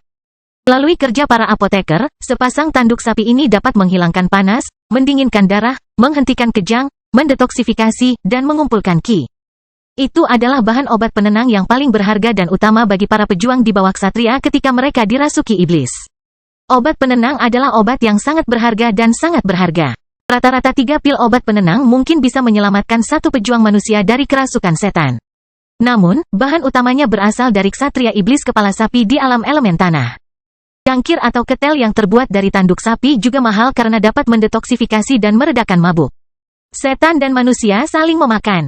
Pemenangnya harus memiliki gigi yang lebih tajam. Sebagai pintu gerbang bagi manusia untuk memasuki alam elemen tanah. Benteng Singa tidak hanya harus dipertahankan oleh manusia tetapi juga menjadi markas bagi manusia untuk mendapatkan sumber daya di alam elemen tanah. Zhang Tai berlari menuju Menara Kecemerlangan Ksatria. Di perjalanan, saat melihat sepasang tanduk sapi di punggung Zhang Tai, semua ksatria, personel logistik, dan pejuang tambahan melontarkan pandangan kagum ke arah Zhang Tai. Orang yang benar-benar berkuasa akan mendapatkan rasa hormat dimanapun mereka berada, terutama mereka yang berada di medan perang. Bahkan saat ini, kurang dari 20% ksatria manusia di Benteng Singa yang pernah melawan ksatria iblis pernah membunuh seorang ksatria iblis. Pria yang tangguh, pahlawan yang luar biasa. Zhang Tai mendengar segala macam pujian dalam perjalanan ke sana. Zhang Tai mengabaikan sorotan mata orang yang lewat, dia juga tidak merasa sombong. Mungkin, sangat sulit bagi orang lain untuk membunuh seorang ksatria iblis. Sebenarnya, Zhang Tai telah membunuh puluhan ksatria iblis dan ksatria asosiasi 3 mata. Oleh karena itu, dia tidak merasa senang sama sekali. Menjadi sangat menarik perhatian di Benteng Singa, Menara Kecemerlangan Ksatria lebih tinggi dari 2000 meter. Ksatria manusia sedang mengakses Menara Kecemerlangan Ksatria. Selain ksatria Hua, Zhang Tai melihat banyak ksatria lain dengan kulit berbeda. Saat melihat sepasang tanduk sapi di punggung Zhang Tai, semua ksatria yang mengakses menara tinggi menatap Zhang Tai dengan serius. Setelah menaiki lebih dari 100 anak tangga logam, Zhang Tai tiba di lobi tugas yang luasnya puluhan ribu meter persegi. Saat dia memasuki lobi tugas, Zhang Tai telah melihat tirai logam setinggi lebih dari 20 meter yang menggantung berbagai papan tugas dan perkenalan yang jelas. Di kedua sisi tirai logam terdapat konter dan ruang belakang yang digunakan untuk melayani para ksatria. Itu mirip dengan Bank Raja Wali Emas. Mungkin, struktur lobi Golden Rock Bank berasal dari sini. Zhang Tai bergumam dalam hati sambil berjalan menuju konter. Setelah meletakkan sepasang tanduk sapi di atas meja, menimbulkan suara pah, dia berteriak dengan nada serak, tugas selesai. Sepasang tanduk sapi dari seorang ksatria iblis berkepala sapi. Lumayan, umurnya belum genap 5 hari. Cukup segar. Tanduk itu tidak diambil dari medan perang kuno di jurang pertama. Seorang lelaki tua berseragam merah memeriksa barang rampasan Zhang Tai dengan serius sambil mengangguk dan menaruhnya di konter. Sepasang tanduk sapi ini memiliki berat lebih dari 30 kg. Seorang apoteker berjubah hijau dapat membuat lebih dari 800 pil obat penenang dan menyelamatkan ratusan pejuang manusia. Hidup bersamanya, Zhang Tai menyeringai. Sebagai seorang ksatria manusia, dia memang merasakan pencapaian yang luar biasa saat ini. Tolong tunjukkan padaku plat identitasmu. Nada bicara lelaki tua itu berubah lebih sopan. Zhang Tai memberikan plat identitasnya kepada lelaki tua itu. Orang tua itu mengambilnya dan memasukkannya ke dalam mesin di sisinya. Setelah serangkaian operasi, lelaki tua itu mengeluarkannya dari mesin dalam beberapa detik. Setelah itu, dia mengeluarkan 18 kristal elemen tanah emas dari konter dan mendorongnya ke Zhang Tai. Ini hadiahmu, 18 kristal elemen tanah, 5 poin berjasa. Dan 1000 poin konsumsi di benteng singa. Sambil menyentuh kepalanya yang botak, Zhang Tai bertanya, untuk apa poin-poin bermanfaat itu digunakan? Orang tua itu melirik ke arah Zhang Tai. Ada banyak sumber daya di benteng singa yang tidak bisa dinikmati dengan kristal elemen tanah dan poin konsumsi. Kamu hanya bisa menukarnya dengan poin prestasimu, seperti pelatihan simulatif di dalam bola surgawi. Bola surgawi? Zhang Tai terkejut. Dia ingat seorang tetua istana Huaiyuan menyebutkan bahwa memang ada bola surgawi di benteng singa. Itu tidak eksklusif untuk sekte keberuntungan surgawi. Setelah mengambil plat identitasnya yang telah diisi ulang, Zhang Tai meninggalkan menara kecemerlangan ksatria. Setelah itu, Zhang Tai pergi ke titik perbekalan terakhir dan menerima perbekalan selama 7 hari, yang meliputi 7 buah sukun, 3.500 gram jamur bergizi, 3.500 gram semangka. Setelah memasukkan semuanya ke dalam kotak perbekalan logam, Zhang Tai membawa kotak perbekalan dan kembali ke menara kesatrianya yang bertanda nomor 1607. Sedangkan bagi Zhang Tai, persediaan di dalam benteng tidak bisa diabaikan. Namun, setelah berada di alam elemen tanah selama berhari-hari, jika ia tidak pergi untuk menerima pasokan, ia akan menimbulkan kecurigaan orang lain. Bahkan para ksatria membutuhkan pasokan energi. Tidak ada yang bisa mendapatkannya entah dari mana tanpa peralatan teleportasi luar angkasa. Setelah menutup gerbang menara kesatrianya dari dalam, Zhang Tai menemukan bahwa semuanya tetap tidak berubah di menara ksatria, tidak meninggalkan debu sama sekali. Meskipun dia tidak sabar untuk merasakan pencapaian pertama dari api penyucian samsara di ruang budidaya, Zhang Tai mencoba memulihkan ketenangannya dan menyiapkan makan malam untuk dirinya sendiri. Bahan makan malamnya adalah perbekalan yang dibawanya kembali. Sebenarnya agak berlebihan baginya untuk membuat makan malam. Karena ketiga buah tersebut bisa dimakan langsung, maka tidak perlu diolah sama sekali. Zhang Tai baru saja mengeluarkan piring, pisau, dan membuat berbagai macam hidangan buah. Setelah itu, dia duduk dan menikmatinya dengan santai. Sejak dia mendapatkan Castle of Black Iron, Zhang Tai selalu berusaha bersabar setiap kali dia tidak sabar untuk melakukan sesuatu. Semakin besar rencananya, dia harus semakin tenang. Semakin cemas dia, seharusnya dia semakin lega. Ini juga merupakan semacam budidaya. Sukun itu memang seperti roti, namun, itu lebih seperti roti kasar yang setengah kering. Itu adalah makanan dengan serat tebal yang rasanya tidak enak sama sekali. Jamur berkhasiat itu rasanya seperti cumi kering, amis dan asin. Rasanya juga tidak enak. Semangka mengandung terlalu banyak air dan rasanya agak manis. Namun, setelah memakannya, Zhang Tai merasa agak masam. Meskipun para ksatria memiliki saraf yang kuat, Zhang Tai bertanya-tanya apakah dia akan menjadi gila jika dia memakan makanan seperti itu secara berturut-turut selama beberapa tahun. Setelah memakan makanan di piring dan menyimpan sisa buah-buahan, Zhang Tai memulihkan ketenangannya. Setelah itu, dia naik ke atas dan memasuki ruang budidayanya. Setelah duduk bersila di ruang kultivasi, Zhang Tai memasuki meditasi sementara persepsinya perlahan-lahan menjadi sensitif. Elemen tanah emas yang murni perlahan berputar di sekitar cakra pertama seperti satelit di trek.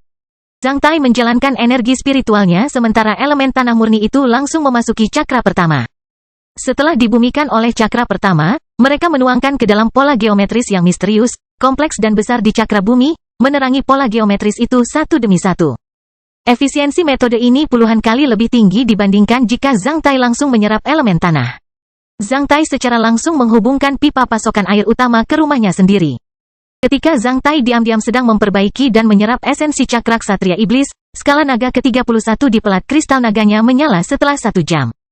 Kastil besi hitam bab 916, kekuatan metode rahasia tingkat kaisar. Metode api penyucian samsara adalah metode sangat rahasia. yang didorong oleh cakra dari keterampilan rahasia utama yang dikembangkan oleh ksatria. Karena perbedaan tingkat metode budidaya, metode api penyucian samsara memiliki efek yang berbeda. Dari sudut pandang tertentu, metode purgatori samsara benar-benar merupakan keterampilan rahasia tambahan yang kuat, yang juga membuktikan spekulasi awal Zhang Tai di zaman kuno.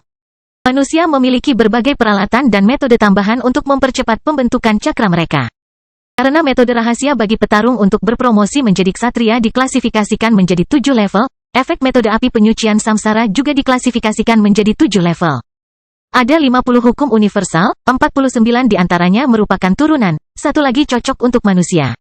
7 dikalikan 7 adalah 49, yang merupakan syarat yang diperlukan untuk membentuk buah 7 kekuatan.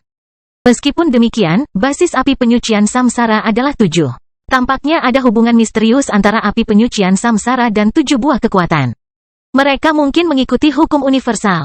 Didorong oleh cakra tingkat baron, purgatori samsara dapat membantu ksatria menyerap sepertujuh elemen cakra lawan. Didorong oleh cakra tingkat viskon, purgatori samsara dapat membantu ksatria menyerap 3/7 elemen cakra lawan. Didorong oleh cakra tingkat hitungan, purgatori samsara dapat membantu ksatria menyerap 4/7 elemen cakra lawan. Didorong oleh cakra tingkat markis, purgatori samsara dapat membantu ksatria menyerap 5/7 elemen cakra lawan. Didorong oleh cakra setingkat pangeran, purgatori samsara dapat membantu ksatria menyerap 6/7 elemen cakra lawan. Didorong oleh cakra tingkat kaisar, api penyucian samsara dapat membantu ksatria menyerap semua elemen cakra lawan. Zhao Yuan berpikir bahwa Zhang Tai sedang mengolah sutra tampilan tanah 5 elemen tingkat viskon. Sebenarnya, Zhang Tai sedang mengembangkan Raja Rock Sutra tingkat kaisar. Oleh karena itu, bagi Zhang Tai, Raja Rock Sutra lah yang mendorong api penyucian samsara. Dengan kekuatan mengerikan dari metode rahasia tingkat kaisar, semua elemen tanah di cakra bumi milik ksatria iblis kepala sapi yang belum terbentuk itu diserap oleh Zhang Tai. Ketika Zhang Tai dengan cepat mencerna pencapaian ini, sisik naga di piring kristal ksatria Cui Li menyala satu demi satu. Tanggal 31, 32, 33, 34, 35, 36. Saat skala naga ke-36 dinyalakan, perubahan tak terduga terjadi. Rune benih Raja Rock Sutra berbentuk bulu emas terbang keluar dari pusat cakra di dada Zhang Tai. Melayang di atas kepala Zhang Tai, benda itu mulai memancarkan kilau cemerlang. Zhang Tai kemudian perlahan bangkit bersila dan melayang di udara di ruang budidaya. Rune benih ini sedikit berbeda dari rune benih sebelumnya dari Raja Rock Sutra sebelum dia membentuk cakra. Di bawah cahaya keemasan dari rune benih, semua titik gelombang Zhang Tai mulai beresonansi dan memancarkan kilau bersama dengan laut Qi-nya. Rune-rune itu terbang keluar dari titik-titik bergelombang dan terbang mengelilingi Zhang Tai seperti hampir 1000 kunang-kunang emas. Setelah itu, Zhang Tai melepaskan ki pertempurannya dari semua titik lonjakannya. Tak lama setelah itu, energi spiritual di lautan pikirannya keluar dari dahinya. 4 elemen di alam elemen kemudian muncul entah dari mana dan dituangkan ke dalam rune berbentuk kunang-kunang, membuatnya lebih cemerlang. Pertempuran Qi kemudian terjalin dengan rune misterius itu dan secara bertahap membentuk cangkang emas besar yang ditutupi dengan butiran misterius di sekitar Zhang Tai. Seluruh ruang budidaya menjadi sunyi seketika, kecuali kilau misterius yang muncul di permukaan telur besar yang melayang di udara dari waktu ke waktu. Setelah lebih dari 10 jam, dengan suara guntur yang teredam di dalam telur besar tersebut, semakin banyak retakan mulai muncul di permukaan telur besar tersebut seolah-olah ada sesuatu yang akan menetas. Akhirnya, disertai guntur, cangkang telur misterius itu benar-benar hancur sembari melepaskan banyak titik cahaya keemasan. Menyebabkan hujan cahaya keemasan yang cemerlang di seluruh ruang budidaya dalam sepersekian detik. Zhang Tai membuka matanya sambil bersila di udara. Saat dia meletakkan kakinya, dia berdiri di tanah dengan tatapan bingung. Zhang Tai sama sekali tidak tahu apa yang terjadi sekarang. Sekitar 3-5% dari total elemen tanah milik ksatria iblis belum terserap. Zhang Tai merasa dia telah menyalakan 5-6 sisik naga lagi. Pada saat itu, Zhang Tai sedang dalam keadaan gembira. Tiba-tiba, dia merasakan cakra pertama dan kedua yang belum terbentuk bergoyang pada saat yang sama sambil melepaskan kilau yang kuat, mengirim Zhang Tai ke dalam keadaan kacau balau. Kosong secara fisik dan mental. Zhang Tai tidak tahu apa yang terjadi padanya sekarang. Dia hanya merasa berada dalam keadaan kosong dan kacau sementara semua titik puncaknya bertukar energi dengan sesuatu yang lain. Sepertinya dia telah membuka satu level lebih dalam dari titik lonjakannya. Setelah itu, dia tidak tahu berapa lama telah berlalu ketika semua titik puncaknya berguncang. Tak lama setelah itu, guntur terjadi di tengah kekacauan disertai cahaya. Kemudian, langit dan tanah terbelah dan segalanya menjadi lebih jelas. Zhang Tai akhirnya terbangun. Dia menemukan bahwa dia melayang di udara. Setelah merasakan tubuhnya, Zhang Tai membuka mulutnya lebar-lebar. Dia merasa benar-benar baru karena tubuh ini benar-benar berbeda dari sebelum dia memasuki ruang budidaya. Zhang Tai berusaha membuat beberapa gerakan dan mengendalikan ki pertempurannya, tetapi dia merasa jelas berbeda dari sebelumnya.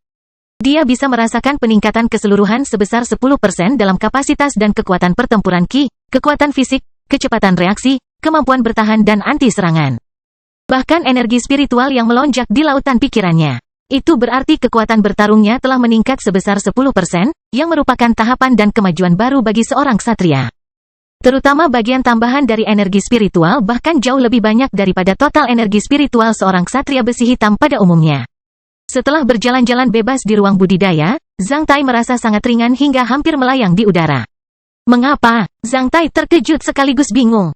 Sebelum dia sepenuhnya menerima kejutan yang dibawa oleh metode api penyucian samsara yang didorong oleh Raja Rock Sutra, Zhang Tai menyambut kejutan lain. Tiba-tiba, sesuatu muncul di benak Zhang Tai. Zhang Tai mengeluarkan piring kristal cuili dan menemukan 36 sisik naga telah menyala. 36 skala adalah 1/10 dari total 360 skala yang dibutuhkan untuk membentuk cakra. Apakah itu berarti perubahan mendadak tadi disebabkan oleh Sutra Raja Rock setelah membentuk 1/10 cakra bumi? 36 skala. Sesuatu terlintas di benak Zhang Tai sekali lagi. Beberapa tahun yang lalu, ketika Zhang Tai dipromosikan menjadi seorang ksatria di anak benua Wei dan menerima pelat kristal ksatria tersebut. Dia berpikir bahwa kekuatan para ksatria besi hitam dibagi dengan jumlah timbangan yang mereka nyalakan. Kemudian, saat dia memperdalam pemahamannya tentang ksatria, dia mengetahui lebih banyak rahasia tentang mereka. Skala adalah unit pengukuran paling objektif yang mewakili basis budidaya dan kemajuan seorang ksatria.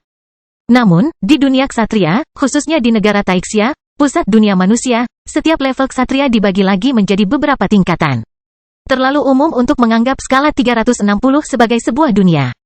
Jika setiap skala dianggap sebagai sebuah dunia, itu terlalu canggih. Yang terkadang tidak dapat mencerminkan kekuatan pertempuran sebenarnya dari para ksatria yang mengembangkan metode rahasia yang berbeda. Oleh karena itu, diperlukan standar pembagian yang lebih objektif dan mudah untuk mengukur pangkat. Sebenarnya setiap level ksatria besi hitam, ksatria bumi, bahkan ksatria bayangan atau surgawi dapat dibagi menjadi 9 peringkat kecil, yang disebut perubahan, 36 skala disebut 1 perubahan, 360 skala disebut 10 perubahan. Setelah 9 perubahan, ketika seseorang menyalakan 36 skala lagi, seseorang akan membentuk cakra baru dan naik ke level ksatria berikutnya. Ambil contoh ksatria besi hitam, kemajuan dari skala 0 hingga 35 adalah periode konsolidasi. Ketika seseorang menyalakan 36-71 skala, ia disebut satu ksatria besi hitam ganti. Ketika seseorang menyalakan skala 72-107, seseorang disebut 2 perubahan ksatria besi hitam. Ketika seseorang menyalakan skala 324-359, ia disebut 9 perubahan ksatria besi hitam. Yang juga disebut tahap kesempurnaan luar biasa dari seorang ksatria besi hitam dan merupakan tahap terakhir bagi seorang ksatria besi hitam untuk naik ke tingkat yang lebih tinggi. Setelah menyalakan skala 360, tentu saja ksatria besi hitam itu akan naik ke level berikutnya karena dia telah membentuk cakra baru. 36 tangga nada. Aku baru saja menyalakan 36 tangga nada. Ubah bukankah aku baru saja berubah? Karena terkejut seketika, Zhang Tai langsung menyadari sesuatu. Apakah standar perubahan didasarkan pada standar klasik tingkat kaisar? Menurut sutra tampilan tanah 5 elemen klasik tingkat Viscon, Zhang Tai ingat bahwa setelah menyalakan setiap seperempat cakra, seseorang akan memperoleh kesempatan untuk memperkuat ki pertempuran 5 elemennya. Hal ini juga disebutkan dalam sutra naga api klasik tingkat Markis bahwa, setelah menyalakan setiap seperenam cakra, seseorang akan memperoleh kesempatan untuk memperkuat kekuatannya secara keseluruhan. Seperempat cakra cocok dengan 90 skala sementara seperenam cakra cocok dengan 60 skala. Namun, aku bisa memperkuat kekuatan tempurku hanya setelah menyalakan 36 skala. Apakah itu berarti seseorang dapat memperkuat keseluruhan kekuatannya 10 kali lipat jika seseorang mengembangkan metode rahasia tingkat kaisar? Selain itu, apakah orang memperkuat kekuatan mereka secara keseluruhan pada waktu yang berbeda karena tingkat metode rahasia yang berbeda? Ambil contoh metode rahasia tingkat Viscon. Hanya setelah seseorang dipromosikan menjadi 2 perubahan ksatria besi hitam barulah seseorang dapat memperkuat kekuatannya secara keseluruhan. Demikian pula, mereka yang mengembangkan metode rahasia tingkat baron hanya dapat memperoleh 3 peluang untuk memperkuat keseluruhan kekuatan mereka di setiap tingkat. Setelah melirik jam yang tergantung di dinding ruang budidaya, Zhang Tai menyadari bahwa 1 hari telah berlalu. Saat itu sudah jam 6 sore. Setelah teringat bahwa ia harus bertemu Gong Xiao dan Zhou Sufan di Menara Darah Besi 2 jam kemudian, Zhang Tai memulihkan ketenangannya sejenak sebelum meninggalkan Menara Kesatrianya. Kastil Besi Hitam bab 917 bertemu Pandora sekali lagi. Setelah berjalan keluar dari Menara Kesatrianya, Zhang Tai menatap langit merah kusam dan menarik napas dalam-dalam. Setelah itu, dia melangkah menuju Menara Darah Besi.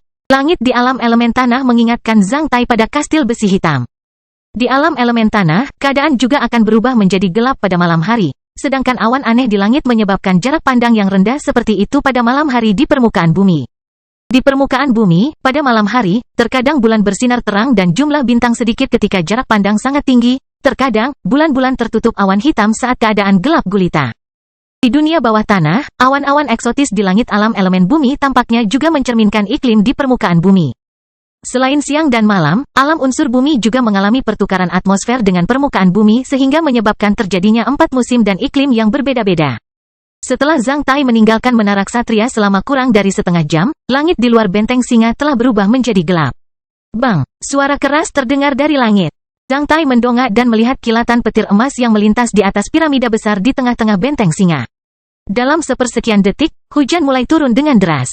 Ini adalah pertama kalinya Zhang Tai melihat hujan di alam elemen tanah.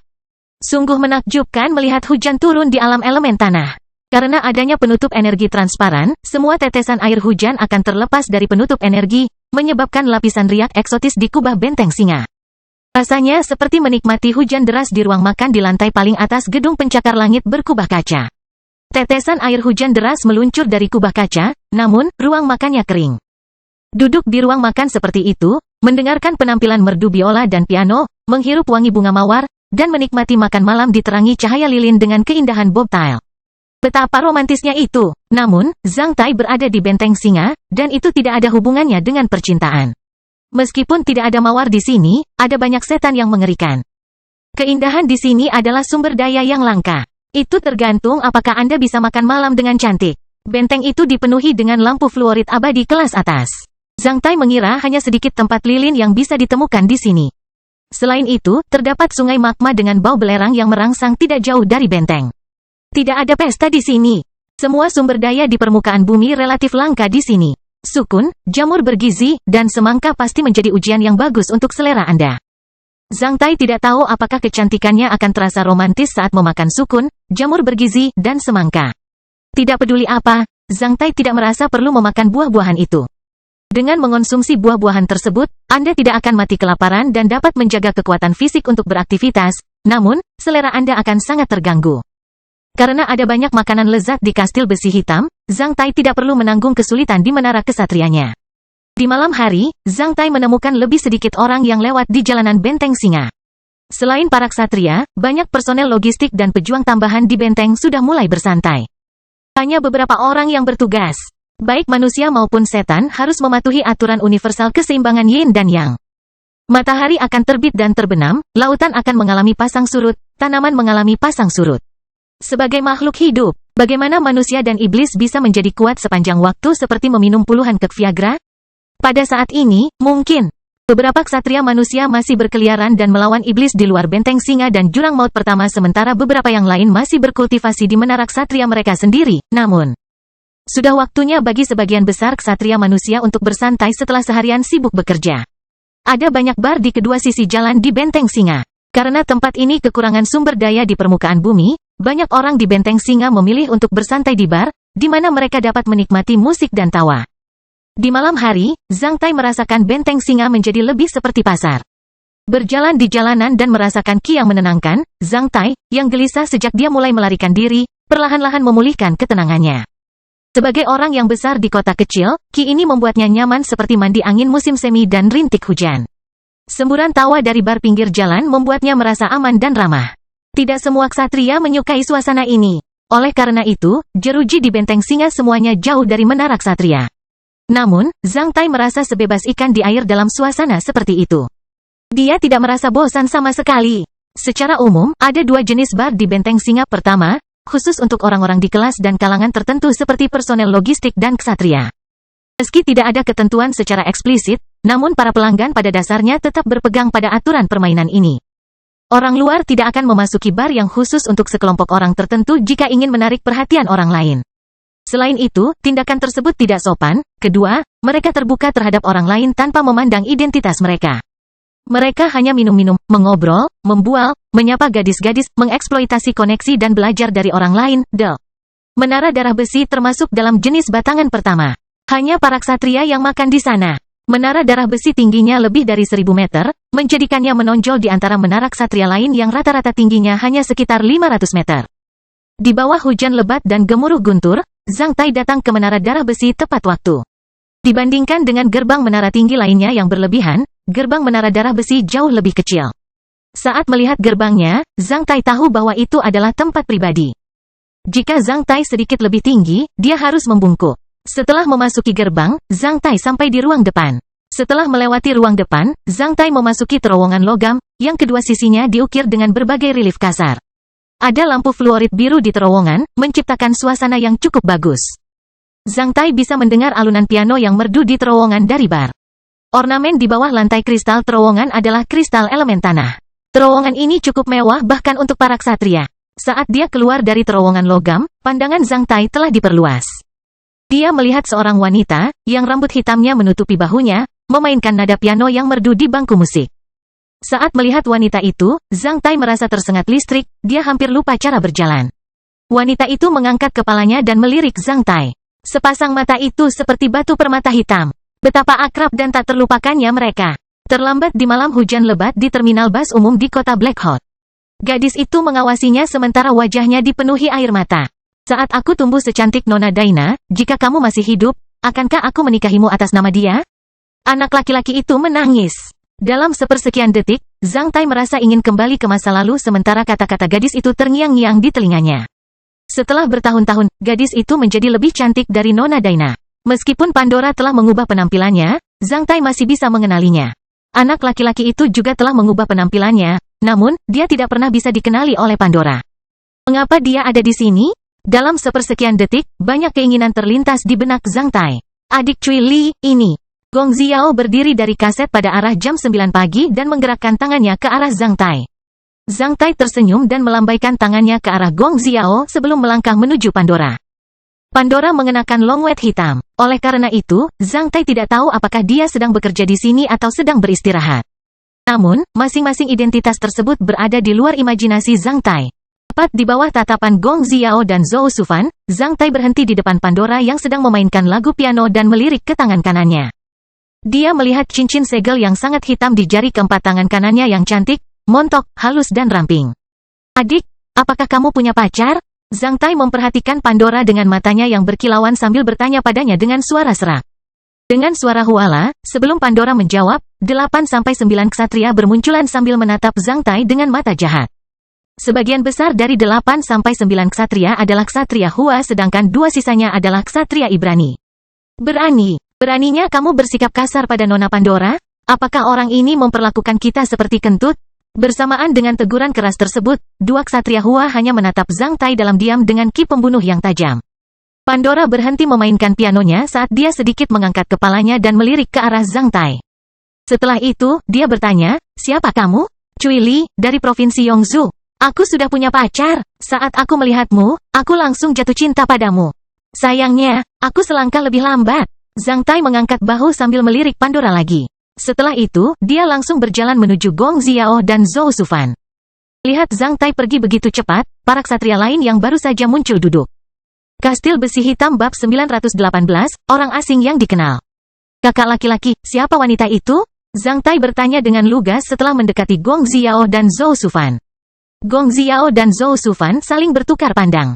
Setelah tinggal bersama Zhang Tai selama beberapa hari, mereka berdua tahu bahwa Zhang Tai adalah orang yang jujur, namun, mereka tidak pernah membayangkan bahwa dia bisa begitu tidak dibatasi. Bagaimana dia bisa langsung bertanya kepada seorang gadis apakah dia punya pacar saat dia melihatnya? Ini adalah pertama kalinya mereka melihat orang seperti itu. Zhou Sufan memaksakan senyum pahit, adik, duduklah dulu. Meskipun Zhang Tai duduk, dia masih menatap Zhou Sufan. Setelah interupsi Zhang Tai, Pandora tidak lagi ingin bermain piano. Dia berhenti dan langsung keluar dari bar, diikuti oleh 2 ksatria Hua yang diam. Para ksatria lainnya hanya menyaksikan Pandora pergi dengan tatapan enggan. Dua orang lagi melirik Zhang Tai dengan marah seolah-olah mereka mengeluh bahwa Zhang Tai telah mengganggu suasana hati mereka yang baik. Wanita ini telah berada di Benteng Singa selama lebih dari 1 tahun. Dia adalah putri dari lembah pembunuh iblis, cucu dari kepala lembah pembunuh iblis, dia dipanggil Pandora. Zhou Shufan memberitahu Zhang Tai tentang latar belakang Pandora secara rahasia.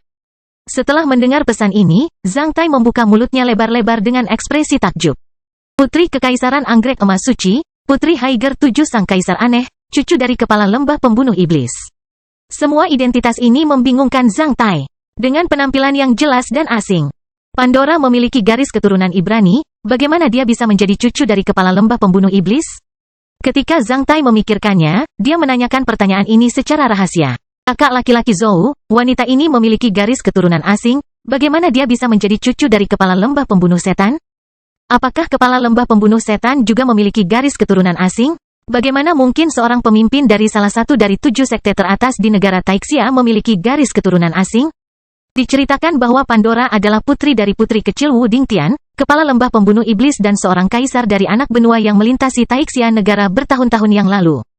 Dia telah tinggal di tempat terpencil jauh dari negara Taixia. Setelah Perang Suci pecah, dia kembali ke negara Taixia. Sebagai salah satu dari 7 sekte teratas di negara Taixia, lembah pembunuh iblis sangat kuat dan punya banyak rahasia. Apa yang wanita ini lakukan di Benteng Singa? Aku tidak bisa menemukan Ki Ksatria darinya. Dia seharusnya bukan seorang ksatria. Apa maksud kepala lembah pembunuh iblis dengan menjatuhkan cucunya di Benteng Singa?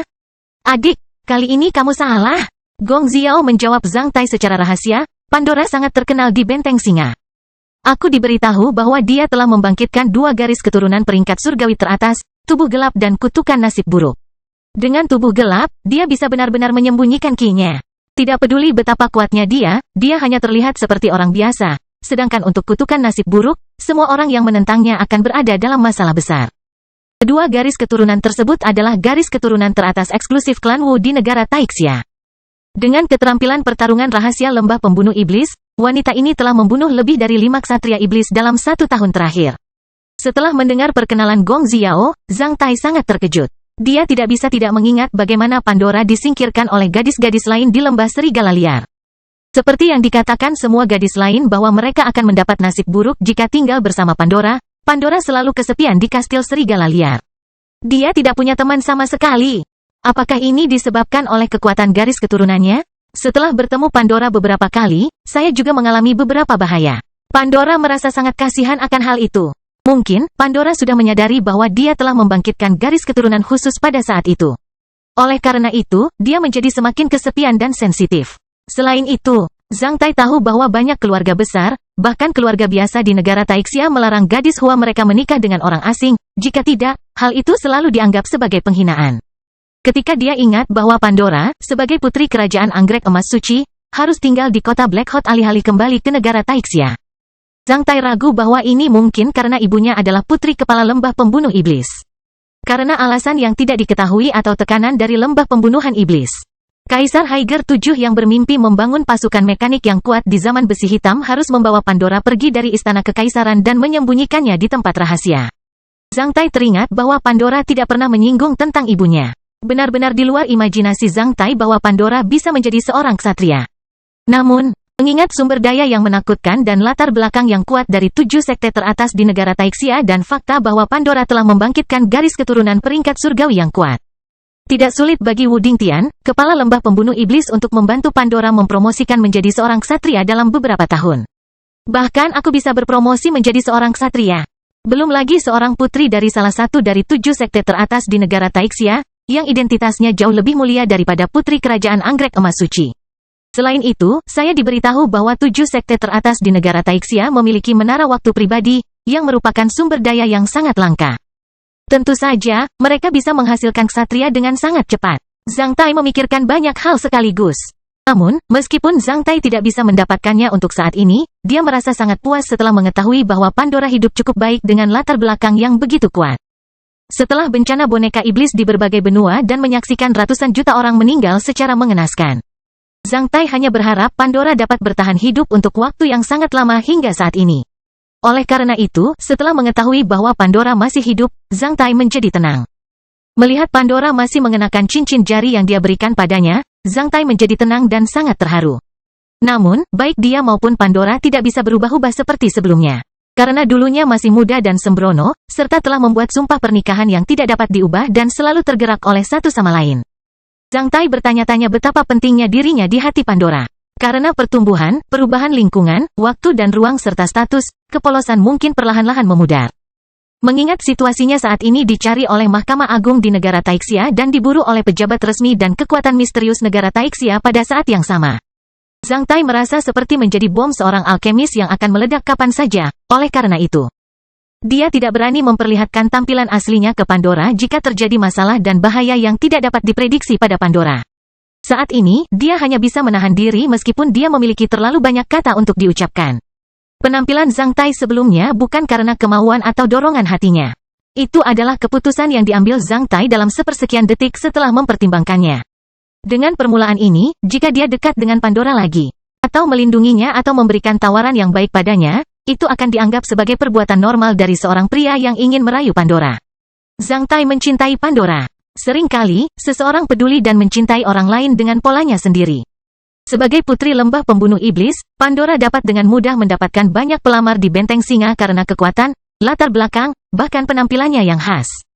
Apa yang terjadi barusan bukanlah hal yang aneh bagi Pandora sama sekali. Karena semua ksatria sangat percaya diri, tidak hanya Zhang Tai yang berterus terang di Benteng Singa. Tentu saja, Pandora tidak mengetahui bahwa pelamarnya adalah Zhang Tai. Namun, Zhang Tai tahu bahwa dia adalah Pandora. Meskipun mereka telah bertemu satu sama lain, mereka tidak dapat memulihkan hubungan mereka sebelumnya. Zhang Tai tidak mengalihkan perhatian penuhnya dari Pandora sampai langkah kakinya benar-benar hilang. Setelah berangkat selama bertahun-tahun, Zhang Tai tiba-tiba bertemu kembali dengan Pandora dan pergi bersamanya dengan sikap tenang seperti orang asing. Meskipun Zhang Tai menjadi bersemangat, pikirannya masih dipenuhi dengan tampilan Pandora dan momen hangat di antara mereka. "Apakah aku masih kekasihmu?" Zhang Tai bertanya ke dalam, meskipun dia tidak menyangka Pandora bisa mendengarnya. Pandora yang telah sampai di luar menara darah besi perlahan menghentikan langkahnya sementara dia sedikit mengernyitkan alis indahnya. Dia tiba-tiba merasa sedih seperti melewatkan sesuatu yang berharga saat dia meninggalkan menara darah besi. Pada saat yang sama, jantungnya berdebar kencang. Saat itu, sambaran petir menyambar melintasi cakrawala, diikuti oleh suara gemuruh.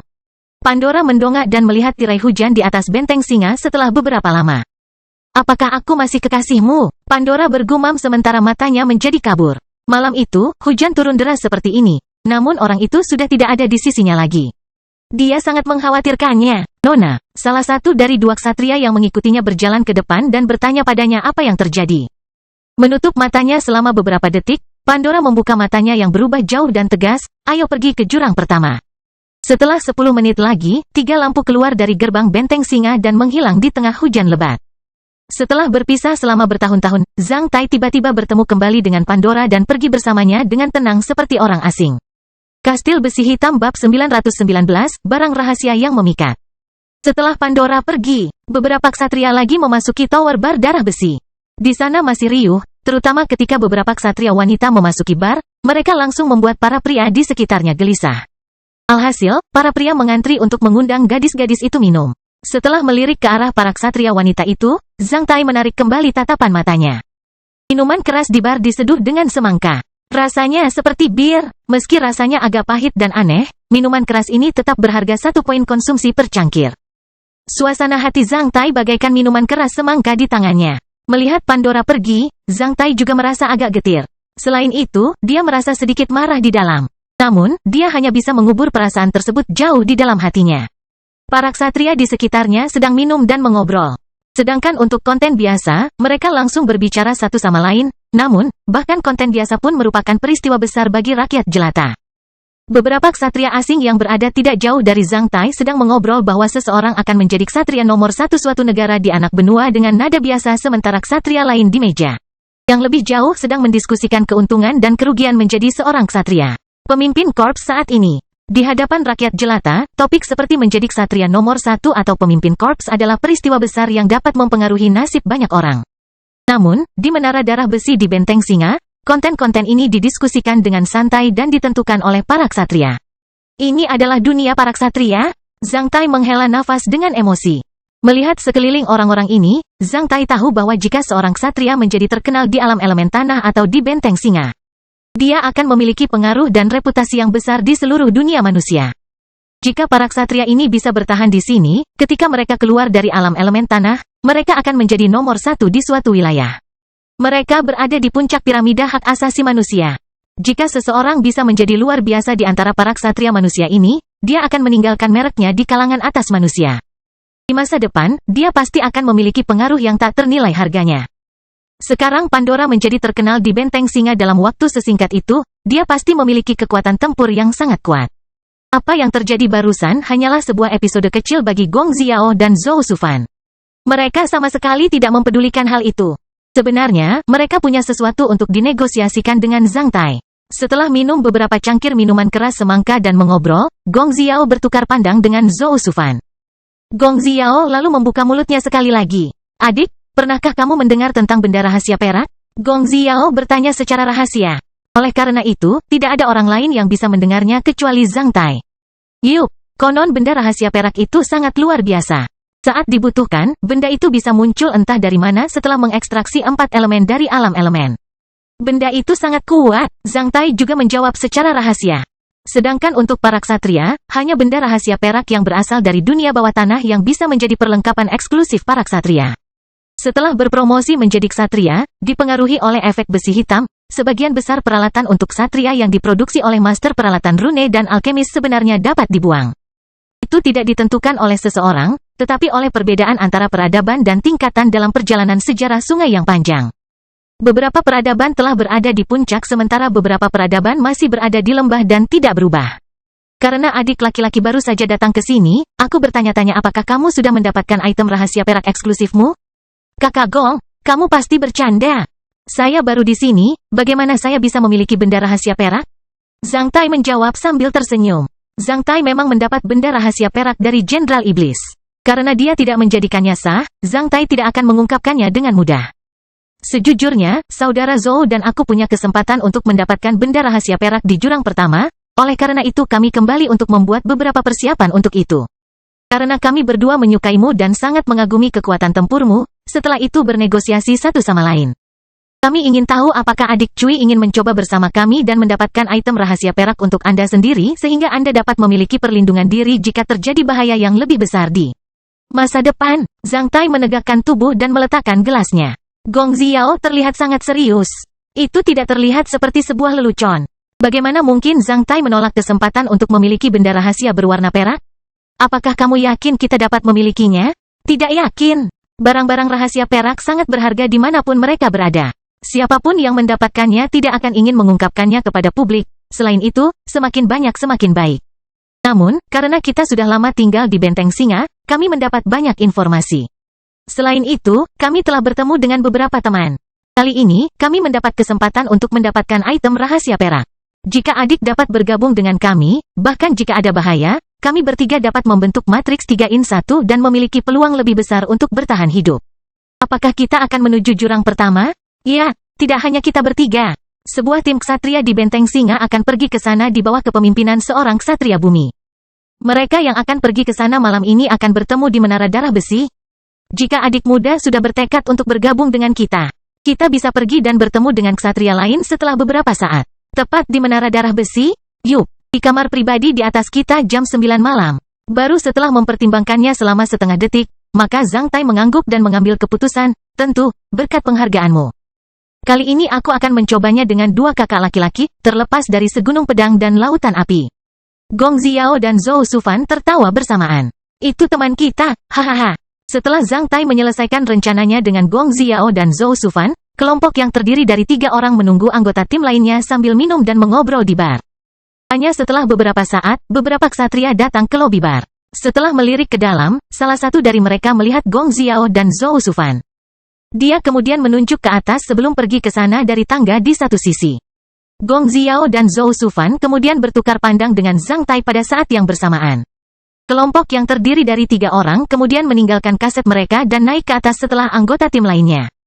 Kastil Besi Hitam Bab 920, Pertapa Pengangkat Gunung. Kamar pribadi di lantai atas lebih cemerlang.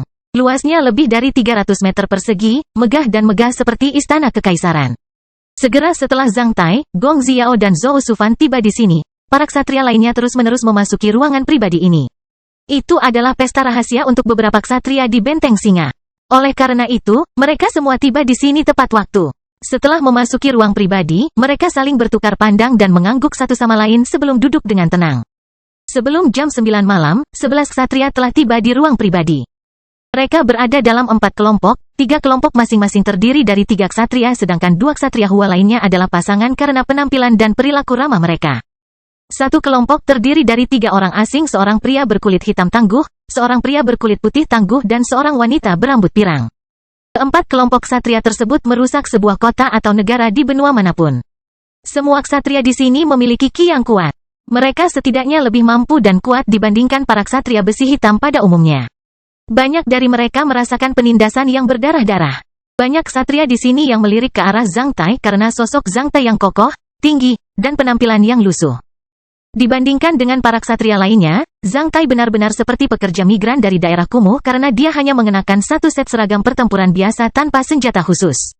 Namun, helm, armor, atau senjata portabel para ksatria lainnya semuanya merupakan komoditas senior yang telah mematahkan efek besi hitam. Mengingat penampilan mereka, Zhang Tai tahu bahwa itu semua adalah karya rumit yang bernilai jutaan koin emas. Bahkan pasangan Hua yang mengenakan jubah sutra boa putih dan emas dengan pedang panjang bersarung putih di pinggang mereka tampak seperti pasangan abadi. Semua ksatria tiba di ruangan pribadi ini beberapa menit lebih awal dari peraturan. Setelah itu, mereka hanya menunggu di sini dan berkomunikasi satu sama lain secara rahasia. Seorang pria berkulit hitam tangguh terus-menerus melirik Zhang Tai. Karena sosok dan tinggi badannya sangat luar biasa di antara semua ksatria saat ini. Dia tidak pernah membayangkan bahwa Zhang Tai lebih tinggi darinya. Selain itu, otot-otot Zhang Tai sekuat baja sehingga menunjukkan kekuatan ledakan yang samar-samar. Melihat pria tangguh berkulit hitam itu meliriknya, Zhang Tai menyeringai ke arahnya.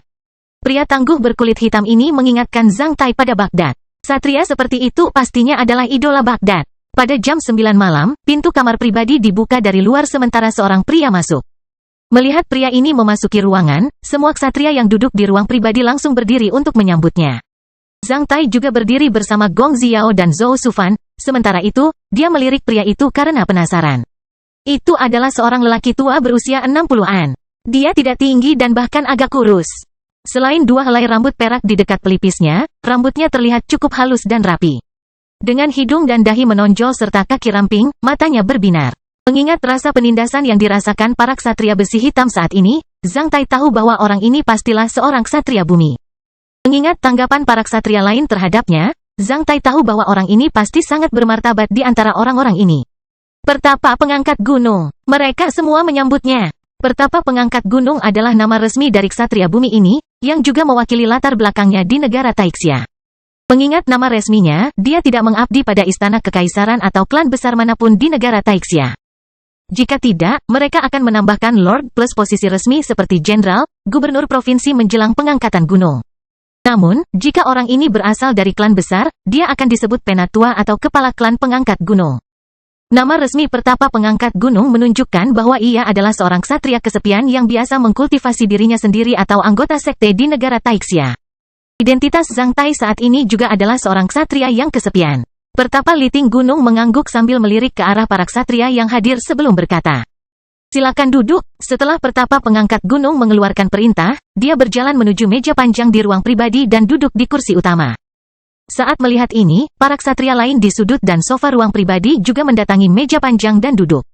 Karena panjang mejanya lebih dari 10 meter, meja tersebut dapat menampung lebih dari 20 orang, belum lagi total 12 ksatria. Zhang Tai berjalan ke sana bersama Gong Xiao dan Zhou Sufan dan duduk lebih rendah dari mereka, juga di ujung sisi kiri Pertapa Pengangkat Gunung. Karena Zhang Tai tinggi dan kokoh, dia duduk di sana dengan santai. Sebaliknya adalah 3 ksatria asing. Rasanya seperti konferensi kecil antar ksatria.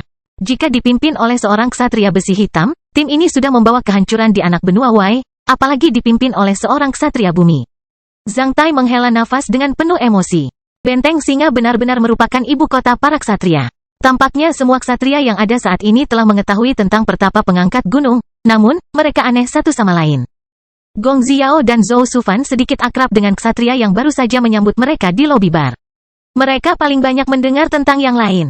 Ambil contoh pasangan abadi, Gong Xiao dan Zhou Sufan mendengar bahwa pasangan tersebut berasal dari Provinsi Huizhou, negara Taixia, yang unggul dalam serangan gabungan. Mereka telah membunuh beberapa ksatria iblis di Benteng Singa. Tujuan kami adalah peninggalan prasejarah di jurang pertama. Akibat badai di jurang tersebut, peninggalan prasejarah itu bisa diakses setiap 3 tahun. Terakhir kali, seseorang menemukan gunung senjata di peninggalan prasejarah dan mendapatkan banyak item rahasia perak dari sana. Seseorang bahkan mendapatkan nanobits dan peralatan teleportasi luar angkasa dari sana. Target pertamaku adalah nanobit dan peralatan teleportasi luar angkasa. Pertapa pengangkat gunung berkata dengan suara teredam. Saat para ksatria besi hitam lainnya mendengar gunung senjata, mereka langsung gempar.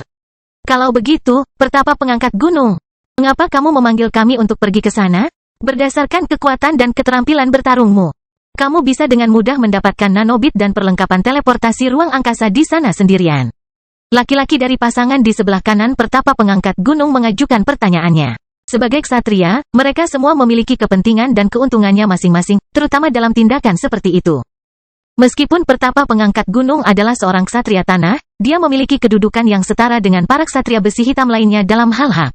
Dia tidak punya hak untuk memerintahkan ksatria besi hitam lainnya untuk melakukan apapun. Peninggalan prasejarah itu ada di ruang seperti Shangri-La. Itu adalah Hieron. Menurut para ksatria yang memasuki peninggalan prasejarah untuk pertama kalinya, beberapa boneka perang yang kuat sedang menjaga Hieron prasejarah di dalamnya. Butuh waktu lama bagi satu orang untuk mengusir boneka perang itu. Sebelum badai di jurang menyegel peninggalan prasejarah sekali lagi. Saya sendiri mungkin tidak memiliki kesempatan untuk mendapatkan benda rahasia perak atau peralatan teleportasi luar angkasa lainnya.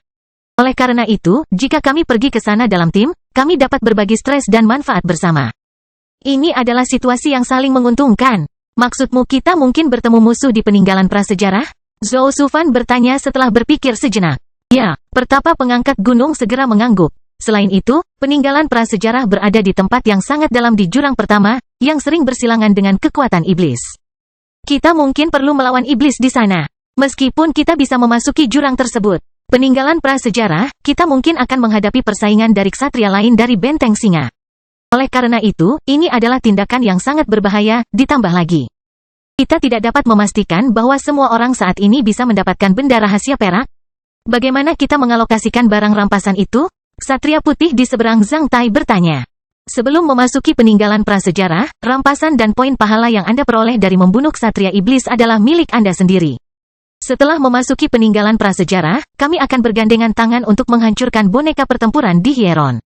Ruang pertama peralatan teleportasi yang diperoleh tim kita adalah milikku, nanobit, atau lainnya. Jika tidak ada peralatan teleportasi luar angkasa, item rahasia perak pertama yang diperoleh tim kita adalah milikku. Aku menikmati hak untuk memilih satu item terlebih dahulu. Adapun sisanya, itu tergantung. Aku tidak membutuhkan apapun lagi darimu. Pertapa pengangkat gunung mengungkapkan rencana alokasinya dengan cara yang arogan namun adil.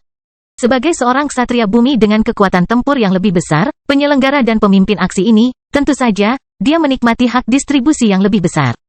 Setelah berpikir sejenak, semua orang mengangguk. Karena tindakan ini sangat berbahaya, saya harap semua orang saat ini adalah pembangkit tenaga listrik yang setidaknya telah membunuh satu ksatria iblis. Kata pertapa pengangkat gunung sambil fokus pada Zhang Tai. Zhang Tai adalah seorang pemula di Benteng Singa. Oleh karena itu, hanya sedikit orang yang mengenalnya di sini, ditambah lagi penampilannya yang lusuh, tak heran pertapa pengangkat gunung menaruh perhatian lebih padanya. Mendengar saran pertapa pengangkat gunung, semua ksatria lainnya mengalihkan pandangan mereka ke Zhang Tai. Meskipun tetua muda Cuili telah berada di Benteng Singa kurang dari 1 bulan, dia baru saja membunuh seorang ksatria iblis berkepala sapi beberapa hari yang lalu. Zhou Shufan berkata dengan tenang. Mata semua orang berbinar sebelum mengalihkan pandangan mereka dari Zhang Tai. Pertapa pengangkat gunung lalu mengalihkan pandangannya dari semua ksatria lainnya satu demi satu sebelum berkata dengan penuh kepastian, sekarang kita sudah mengambil keputusan. Kita akan berangkat pukul 9 malam besok.